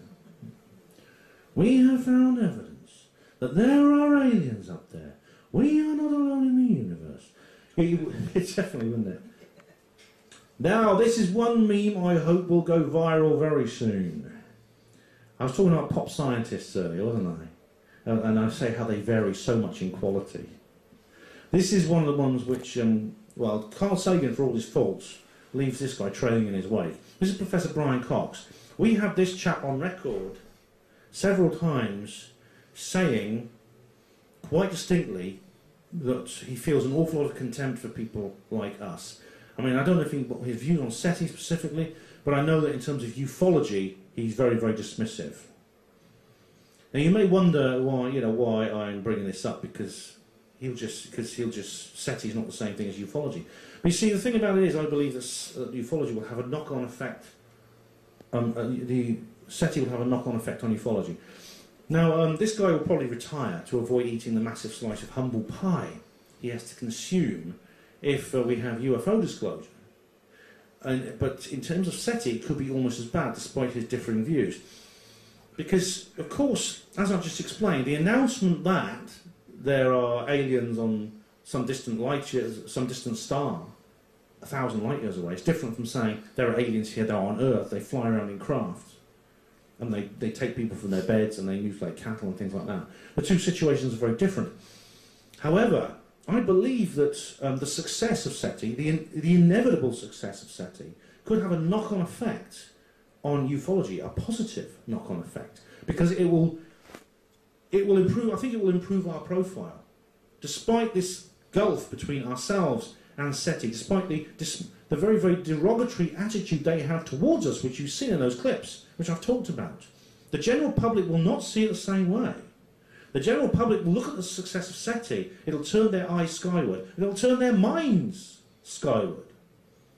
And it will start them thinking about things that maybe they wouldn't have thought about before, which includes the kind of things that we think about as ufologists. And they may start asking the questions that I've asked in this talk. Okay, they're out there, they're millions of years ahead of us. Why aren't they here? Why have they not reached us? Maybe they have. Maybe there's ufologists to write, things like that. Do you see what I mean? So this paradox, this contradiction, may soon turn out to be perhaps resolved in the minds of the general public, even though the Carl Sagans of this world will still dig their heels in. And Professor Brian Cox will probably go and get some island in the Caribbean and never leave it. Now, if you want to know more about me, because I've got a lot more information on this sort of subject, I have a website here, Hospital Porters Against the New World Order. Now, the main site there is a portal, actually, to my other sites. I've got a news site, because I haven't updated the main site for a long time. But the news site I update almost every day, and I've got a YouTube channel, and a radio show, and some fiction as well. I've got a blog where I write a lot of fiction, short stories and things like that, and I've written some books. Now, this is a book called Roswell Rising, a novel of disclosure, and unfortunately I was going to order some to bring with me, but I've only got one left. I'm sorry, I had an awful lot of trouble and I forgot to do the ordering process. I've got one here, if anyone wants it, it's £10. Okay, I'll sign it for you. But if not, you can order them from Amazon. They are very, very, they're £10 on Amazon, and it's a novel, it's fiction, but it's like Carl Sagan's Contact, but it's about UFOs. It's about what would happen if there was UFO disclosure. And if you like UFOs and disclosure and Roswell and exopolitics and all those associated subjects, then that is the book for you. And what's more, I've written a sequel. This is Roswell Revealed: A World After Disclosure, which is a sequel to Roswell Rising. So, again, I don't have any copies of that, but you can get it on Amazon very, very cheaply. And, all I can say now is thank you for listening. I'll take your questions, unless Tony wants to have a break first. No, that's fine, you carry on. Right, who would like to ask a question? Sorry, I'll just turn this off. Hang on. There you go. Okay. Sorry. Did anyone have their hand up? Sorry. Anyone any ideas? It's not actually a question, but the two clips you had on here. Funny enough, I was actually when I hadn't got anything to do for an hour the other night, I actually analysed both of those clips with Sagan and Seth Shostak, yeah. And I actually counted how many edits there were. Yeah. Because I used to be involved with video production, and I was looking at all the careful edits to help ridicule the lady on there, who was also actually a page 3 model. That's where she was. She was, yeah, brilliant. And I've actually, if you listen to her testimony, you know what her encounter was incredible. What she saw, and what have you, and they just tried to. And I also was looking at the body language and was writing down all the different elements of negativity there. I always do this when I've got about half an hour there, and it was quite astounding how much negativity they'd put over in those two clips in just a few minutes. It's incredible. It really was. I mean, it's an appalling piece of television, and I mean, you might. Bridget Barclay actually, she did a lecture at one of the exopolitics conferences in Leeds, and you can hear her side of the story. You can hear her talking about her experiences, and you can actually, without any editing, without any attempt to ridicule or dismiss what she's saying, and treat her like she's a lesser person.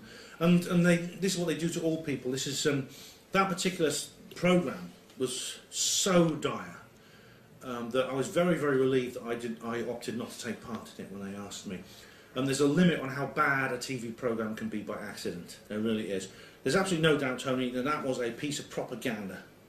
Absolutely, it's intended to. The media are always doing this. It's intended to distract you, and discourage you from looking at the UFO phenomenon.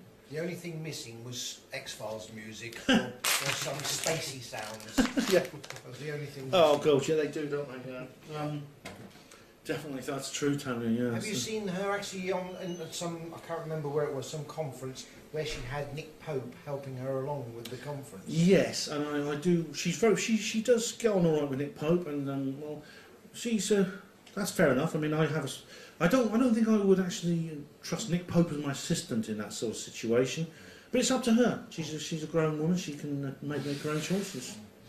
You sound as if you discredit Nick Pope. Is that correct? Sorry. You sound as if you were a bit wary of Nick Pope. I have a mixed views on Nick Pope, shall we say. You know, I've actually spoken to him. I've debated with him. I've even had dinner with him once, and he's not an unlikable chap. And but I do have some serious issues with him. Since I had that meeting with him, I have some serious issues with some of the things he said and done, and I do wonder exactly why he's saying and doing the things he did.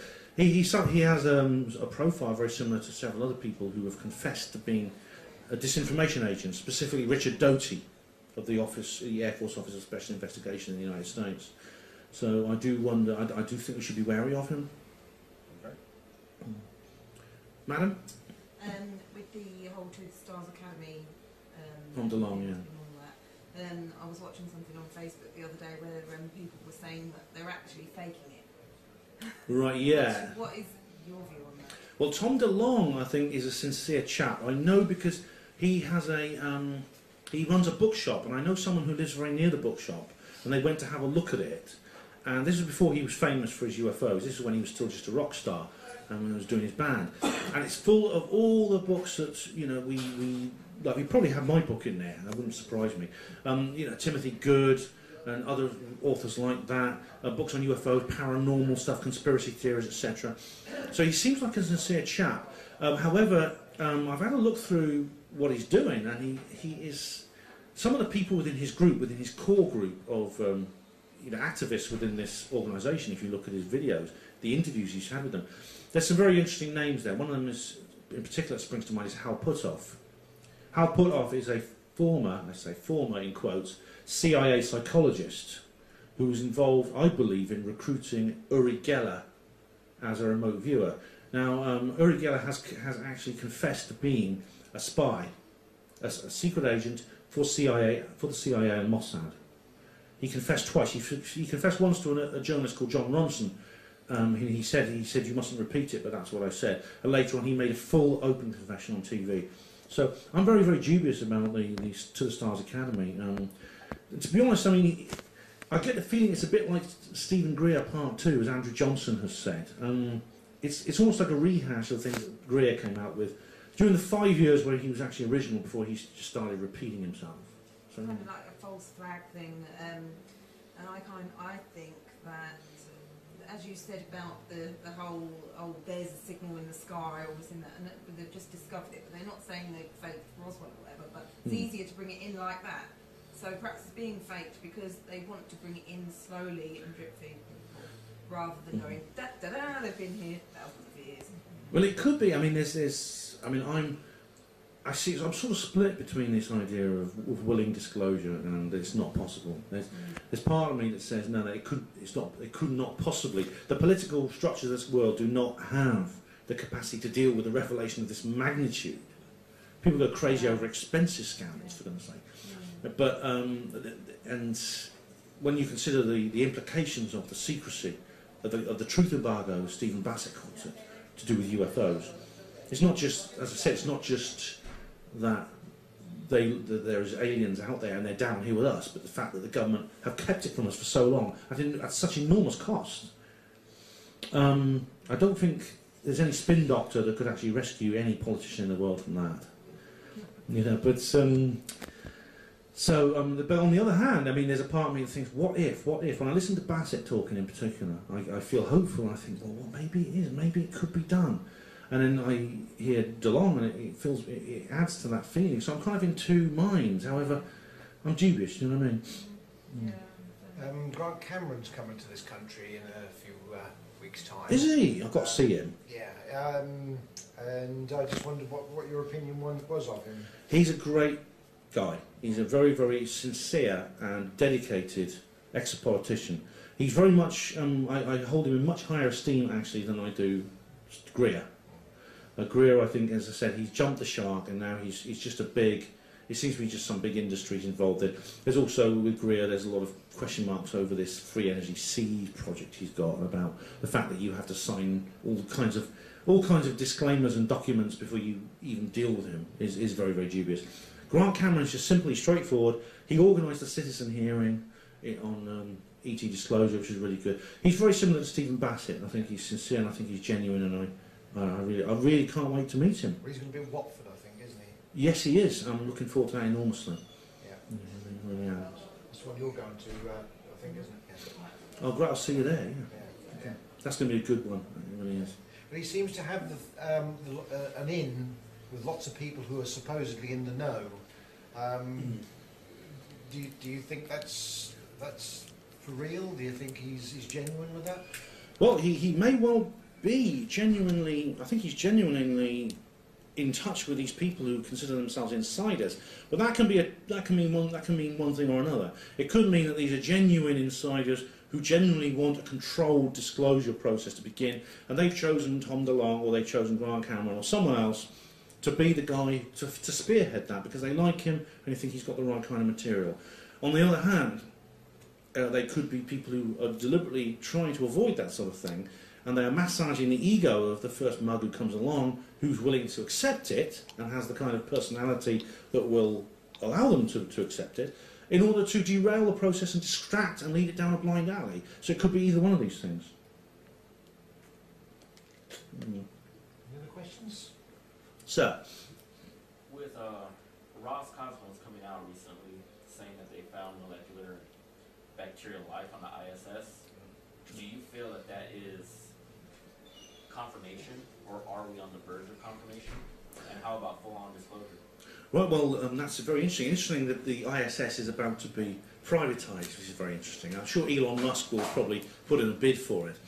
But yeah, I mean, It's hard to say, because the problem with the International Space Station is it comes from Earth, it is populated continuously by astronauts from Earth, so obviously the first thing a skeptic will say is, well, can you certify that this particular life form is not simply something that was brought up from the ground? So until there's more details, I won't know whether, but obviously if it can be confirmed to be extraterrestrial, then it essentially is evidence for the panspermia theory that Dr. Chandra Wickramasinghe has proposed.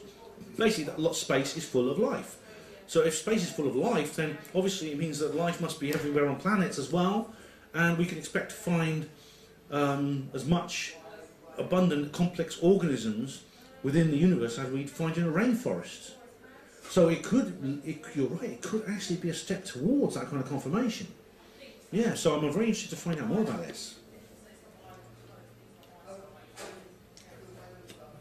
Anybody else? Lady at the back, do you want to ask again? If you've had any of your own experiences. I've seen several things in the sky that I can't explain. A dozen times. 3, I think, actively defy explanation. I've had paranormal experiences, which I don't have time to detail now. I found out last year, the year before last, that I have an implant in my upper left arm, which has not been confirmed by scans, but it has been detected twice by electronic systems of, you know, what's the word where you scanner? Yeah, it's been detected. Asked me if I've implants, and I said I don't know. Have you been scanned? I've not been scanned with, say, an MRI, which is like a medical illustration of what. I mean, it's very, very expensive actually to have a private MRI. Don't you go to the doctors and say, I think I might have an alien implant. Can you scan me, please? I have an RF yes. scanner. We can go over. Could you refer me to the MRI centre so I can have a proper scan? He'd refer you, wouldn't he, to the psychiatric clinic? Yeah, exactly. That's the problem. So you'd have to get it done privately. Your GP would never have it done in the NHS. I'm not bothered unless it's causing me problems. It hasn't caused me any problems. But what's strange is I have no memory of any experience which would lead me to believe something like that had been done to me.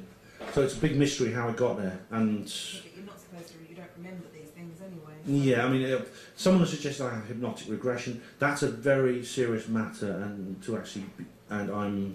You wouldn't know where to begin though if you don't remember any specific moment. You wouldn't know how to begin to do it. I'd also have to be careful about who I would select to actually do this particular study. I mean, there's certain people like Mary Rodwell who I trust very much. She lives a long way away from me, unfortunately, in Australia. But there's others that I'm a bit more dubious about. Hypnotists, you know, it's like the polygraph scanning and things like that. It varies in quality. I don't want some backstage job at Jeremy Kyle, basically. That's what I'm saying. No. You know. But it's big. How it got there, why, who put it there, or what put it there, and why, I don't know. Where is it? There, and there's actually a mark on my arm. I was first alerted to this because you can't see it here, but I actually have a mark. It's a circular mark with 2 dots in it. It almost looks like a face on my upper arm. I mentioned this at the time, and then I was at a conference and I said, well, I've got no. They were doing a scanning service at this conference, and I said, oh, well, I don't need to go to that. And there was this man actually standing in front of me, a man who'd come all the way from Malta to come to this conference in Wiltshire. He looked at me very hard and he said, Ben, you mustn't say that. And I thought, well, I sort of went, all right then. And he looked at me as if he knows something about me. So I went and got scanned, and believe it or not, I've got a damn thing in my arm. Weird, isn't it? I've not kept in touch with that man, so I'd like to know how he knew. We have a member of the group who's not here tonight, and one of her children has an implant in her hand, and it gives off electric shocks. And it started giving her electric shocks when she was in the college years, and she was average at college, and as soon as it started giving her electric shocks, almost immediately she started to excel in all her subjects, and so much so she's just been accepted to Oxford University. And she got top of the class, top of the school, and she's got photographs in the school now saying how well she's done. But all 3 of her children, including her, woke up one morning and they all had 3 little dots in a triangle on their arm in exactly the same place. And they've had a multitude of other issues, like multi-dot lines coming down here and all sorts of issues like that. That's like part of what's known as the or peri contact, peri abduction phenomenon. These marks on the body, for example. But the idea that their intelligence is improved and things like that. Funnily enough, some researchers such as Dr. John Mack and Mary Rodwell have actually reported that very thing. I recommend Mary Rodwell's book, The New Human. Yep. And her previous book, which is called yeah, it's very, very good books indeed, which talk about that. Yeah. So there is a slim possibility that we may be having Mary come here this year. Brilliant! Don't miss that one. No, she's at Hull, and we're at the moment she's struggling because she's got 3 gigs to do on 3 consecutive days, and she's worried it's going to wear her out, so she may not be here. But we're talking to her at the moment. Oh, good. I hope she can make it. Right. Does anyone else want to say anything? Anyone have got anything to say? Otherwise, we'll. Derek, you're very quiet. What's up? All right, mate. Fair enough. Just going to get the lights on. So mind your eyes. Okay. Does anyone got £10 and they want to get rid of it? You do? Oh, great. Here we go. I'll sign it for you. There we go. Has anyone got a pen? Sorry, I don't know. For anybody who's interested, that's the newspaper article we were talking about earlier. So we've got a whole page of free advertising, essentially. Thank you very much. Thanks very much. All the facts, well, they're not facts anymore. They're all jumbled up and wrong. So, but it doesn't really matter. It was online as well. Sorry? It was online as well. Oh, was it really? Yeah. All right. Yeah. Yeah. There's a good, nice free plug there. So it's quite good. Right, we're here till 10, you can natter among yourselves. We're here till 10, but us guys, we're going to have to start packing away because we have to be out by 10. But you're okay, you don't have to run away. Thanks, Gwen. Hope you enjoy it. It's up the street if you want to know. Actually, that's the new edition. All right? Yeah. It's got the print. Is that you? Yes, that's me. Cool, that's great. All right, Ben. Thanks very much. Yeah, I'll switch that off. Very interesting, that, Ben. Hello there. Now the conference is over, or the meeting is over, and it's the following morning. I'm in a car driving through this lovely fenland here.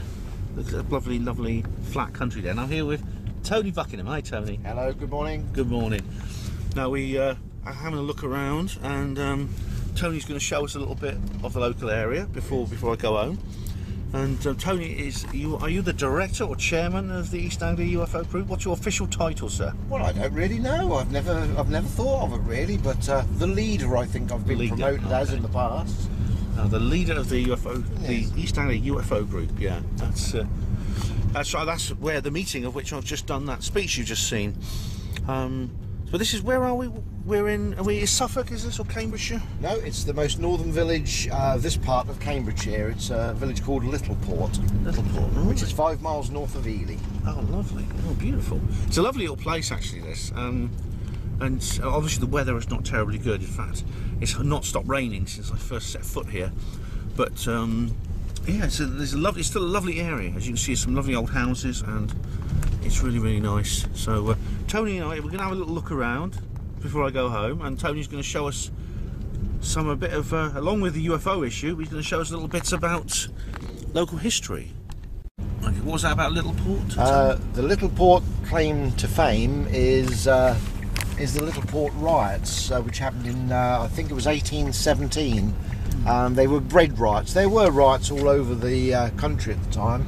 Just after the Napoleonic Wars, there was famine and what have you, but here in this village it was a lot worse than anywhere else, and people rioted. They went to the nearby city of Ely, rioted again, and there ended up several people being deported to Australia, and several people were hung in Ely as well. Oh my goodness.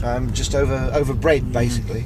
And just there to the left, where the co-op is now, there was a pub called the Globe, and that was where the riot was, well, not the riot as such, but that's where the people first got angry and decided to go on the rampage.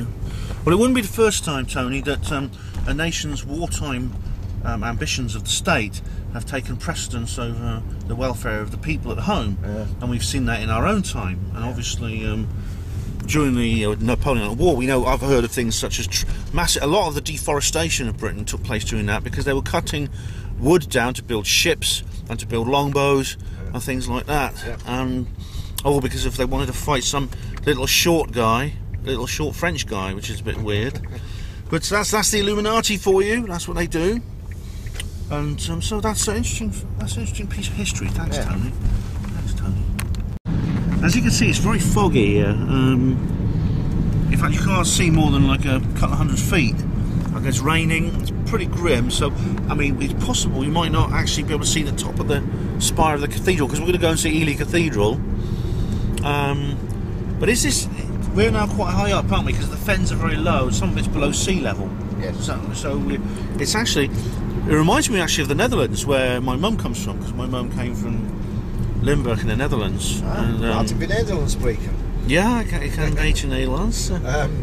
This used to be marshland here, where we are now. I can see we're up on a kind of a dike, aren't we? Yes. Where it's so raised up. Yes. This sits on what was the original causeway between. This road follows the course of the original causeway between the village and Ely, 5 miles down the road. Right. You can see it's raised up above the what would have then been marsh, and it's now farmland. It's obviously been drained and turned into farmland. But did the Romans had a port here? Is that right? Yeah, well, little port. Time Team came down here, and then they believe it was originally given the name Small Harbour, and because there was an access to the sea there, and that's how the village got its name. Ely, where we're now going, was originally known as the Isle of the Eels, because the main two products that Ely used to produce was eels. They used to catch eels and send them to London, and also hemp and opioid sort of products and what have you. Oh. Yeah, it was very well known for it. Nice. I've heard of the Isle of Ely. That's I remember seeing it on a map and thinking I can't see an island there. But then I thought, then it struck me, of course, this whole area is so low lying. Yeah. Some areas are still below sea level. There were channels leading to the sea via the wash. Yeah. And it's quite likely that this was at least a semi-aquatic area, semi-marine area. Yeah. And there were saltwater marshes and things like that. And you could have ports inland. I know that Glastonbury used to be a port at one point. Absolutely. Because the low-lying area of North Somerset, I mean, it used to be just saltwater marsh. Yes. And they dug some channels in, and they had they could bring ships, seagoing ships, right in up to Glastonbury. That's why you get the name the Isle of Avalon. Look! All this. You can just see these big buildings over here. We're now going uphill onto the Isle of Ely now. That's where we're now going uphill. Right. Level crossing there. Yeah, bumpy one. It's funny, like we were talking about Cambridge, because you and I, we drove to the venue through Cambridge, and it's interesting because there's a lot of like scientific institutions near Cambridge, isn't there? And it's very like Oxford. I mean, of course, Oxford and Cambridge are the two elite universities, Oxbridge. But if you remember my film Oxford Secret Science, we were talking a little about how some of these laboratories have very unusual levels of security, even the ones which don't have to worry about the animal rights activists, for example. It makes me wonder, Tony, if they're doing some secret project. Who knows? It's very similar to Oxford in as much as there's a lot of stuff going on that I'm sure people are not aware of. Yeah, I know that some of the colleges at Cambridge were particularly targeted by the intelligence services for recruitment. Yes. I mean, Trinity College in particular is often named. Yes. Now, there's a famous story, of course, of the Cambridge spies. Now, they were recruited by the Soviet Union and just before the Cold War. Yeah. But I kind of wondering if the other side were maybe controlling them. Oh yeah. Oh look, that's the tower you can see there, straight in front of us over the road, is called the Octagon, the Lantern. It's called, and it's made out of timber, although it looks like stone. And it's the small tower of the cathedral. The main tower, which is the West Tower, which is the most westerly point, obviously, is to the right of that tower. So this is the city of Ely? Yep. And We're actually in Ely. This is all relatively modern. The left-hand side was originally an RAF hospital, and it's been pulled down in the main, and there's a small area of hospital left, and most of what's there now is new housing. Reminds me of the Rendlesham Forest area where I went there with Larry Warren and Tina. We went and saw the we went and checked out the old barracks where Larry used to live. Oh yeah. And it's all a big housing estate now. But the original chapel is still there. It's used as a community centre. Yeah. The original chapel is still there. So we're now coming into. We're now in the city of Ely, and we're going to hopefully see the cathedral in a moment, rising above the mist. Now it's funny, these cathedrals, because of course the cathedrals are very old. I mean, they're much older than most of the smaller churches, and they're generally coming close to 1,000 years now on average. They were built in the medieval warm period, in the golden age as it's sometimes called. Now I've often said the older the buildings are, the more sophisticated they are. Like you see this with the pyramids in Egypt. This is certainly a case with the European cathedrals. I mean, they're huge, they're massive. Even today, a millennium later, they still dominate the skylines of our cities. If you go in them, you can see they're more than just big churches. They have like sacred geometry inside them. Absolutely. You know, like the fee proportion, the golden section. Yeah. There's the West Tower now just appearing above those houses. So you can see the top of the West Tower. Yes. I can't remember when it was voted, but at one time it was voted. I don't know if it was the most beautiful cathedral in the world or the second most beautiful cathedral in the world. I suspect they go round all the cathedrals in turn and give them all a chance of being number one. But well, it's all. I suppose it's very much aesthetics is a very sort of subjective thing. Yes. It's hard to put. Things in a ranking order. You know. So what we're going to do when we go in front of the cathedral in a moment, we're going to go round in a really large square, and that's the original outline of the monastery that was there previous, and that's there, and to some extent. It still all does belong on the left-hand side of where we're going to the church. Right. Okay. So we're gonna now in a traffic jam. We'll carry on when we get there. And this is the entrance to the cathedral. Now I don't know how much you can see of this, but it's this amazing structure. It's like Harry Potter's castle. We have a parking place here. Now I'm just gonna. Okay. Well, I'll just see if we don't have to get out. I'll just open the window. That's okay. Well, I'm going to go across the road. You'll get a better view. Okay, right, you are. But that there is that's the octagon tower up there. You were saying, is that wooden? That tower? Yes. And it's covered with lead. Right, wooden and lead. Right now, see. What do you want to do? Okay, mate. I'll just. There's all church on the left-hand side. I'll just get a shot of the other tower here. Of the nearer tower. I might have to just quickly step outside. Yeah, careful, the car's whizzing by. Right, okay, there's something coming. I'll just lean out the window. Problem is, I'm too bloody big for cars, but here we are. That there, as you can see, is the other tower of Ely Cathedral. As you see, they're doing some maintenance there, there's some scaffolding. But it's a pretty amazing thing. Now, Tony, how old is this cathedral? I'm embarrassed to say I don't know. It's like you said, it's about 1,000 years old, but it was built in stages anyway. There was different stages of building. The West Tower, this end, the really tall tower, for many years the tower was about half the height it is now. Okay. So it's been like an ongoing project, really, I guess, over the centuries. Yeah, it's actually really quite remarkable, and we're saying, I mean, these cathedrals they're so old, yet they still dominate the skylines of modern cities, and they contain a lot of sacred geometry, which was handed down from the builders. The builders of the cathedrals handed down this knowledge, obviously from ancient sources. It had to be from ancient sources, Tony. Yeah. And they became basically the Freemasons of today. The name Freemason actually comes from stonemason, and. There's a very, very good book called Born in Blood. I don't know if you've seen it. It's actually a book about the history of Freemasonry. And there's lots of histories of Freemasonry, some are better than others. But this one actually does talk about how the link between the Scottish Rite of Freemasonry, the Knights Templar, and the ancient world, and the knowledge from the ancient world, which was kept from people. I mean, I say this is kind of like the medieval equivalent of the UFO cover-up. Yes, yes. You know, because people often say, like, if you go to a cathedral like this and you listen to some music being played, it has a particular quality which you can't even repeat in a studio under studio conditions. No. And I think it's because of the golden section.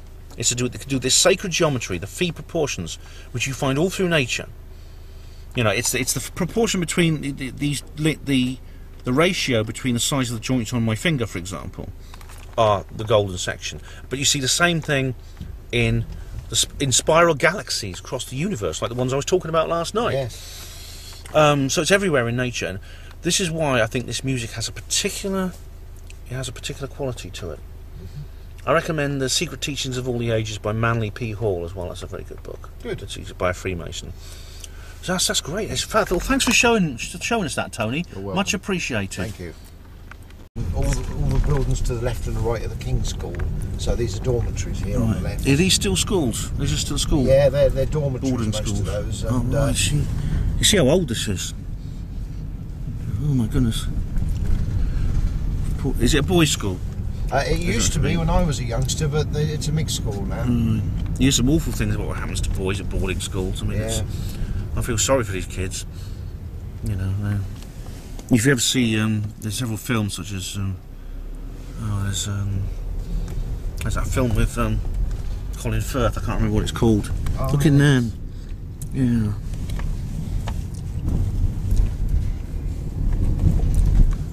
It's really this bit's really old along here.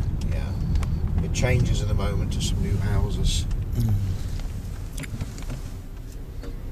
Okay. So that was it. That was me at the East Anglia UFO Group 2018, February 2018 to be precise.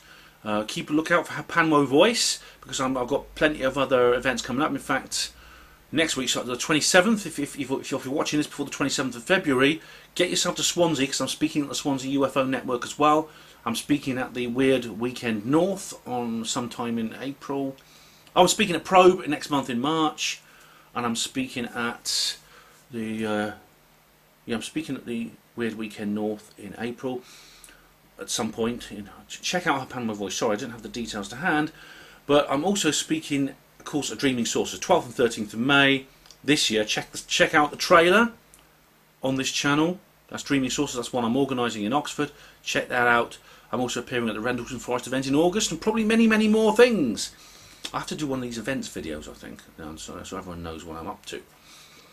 But thanks for watching. I hope you have a good day and enjoy the rest of this week, and stay tuned for the next Panwo TV video. Hospital Porters, Pride and Dignity, Stop the New World Order.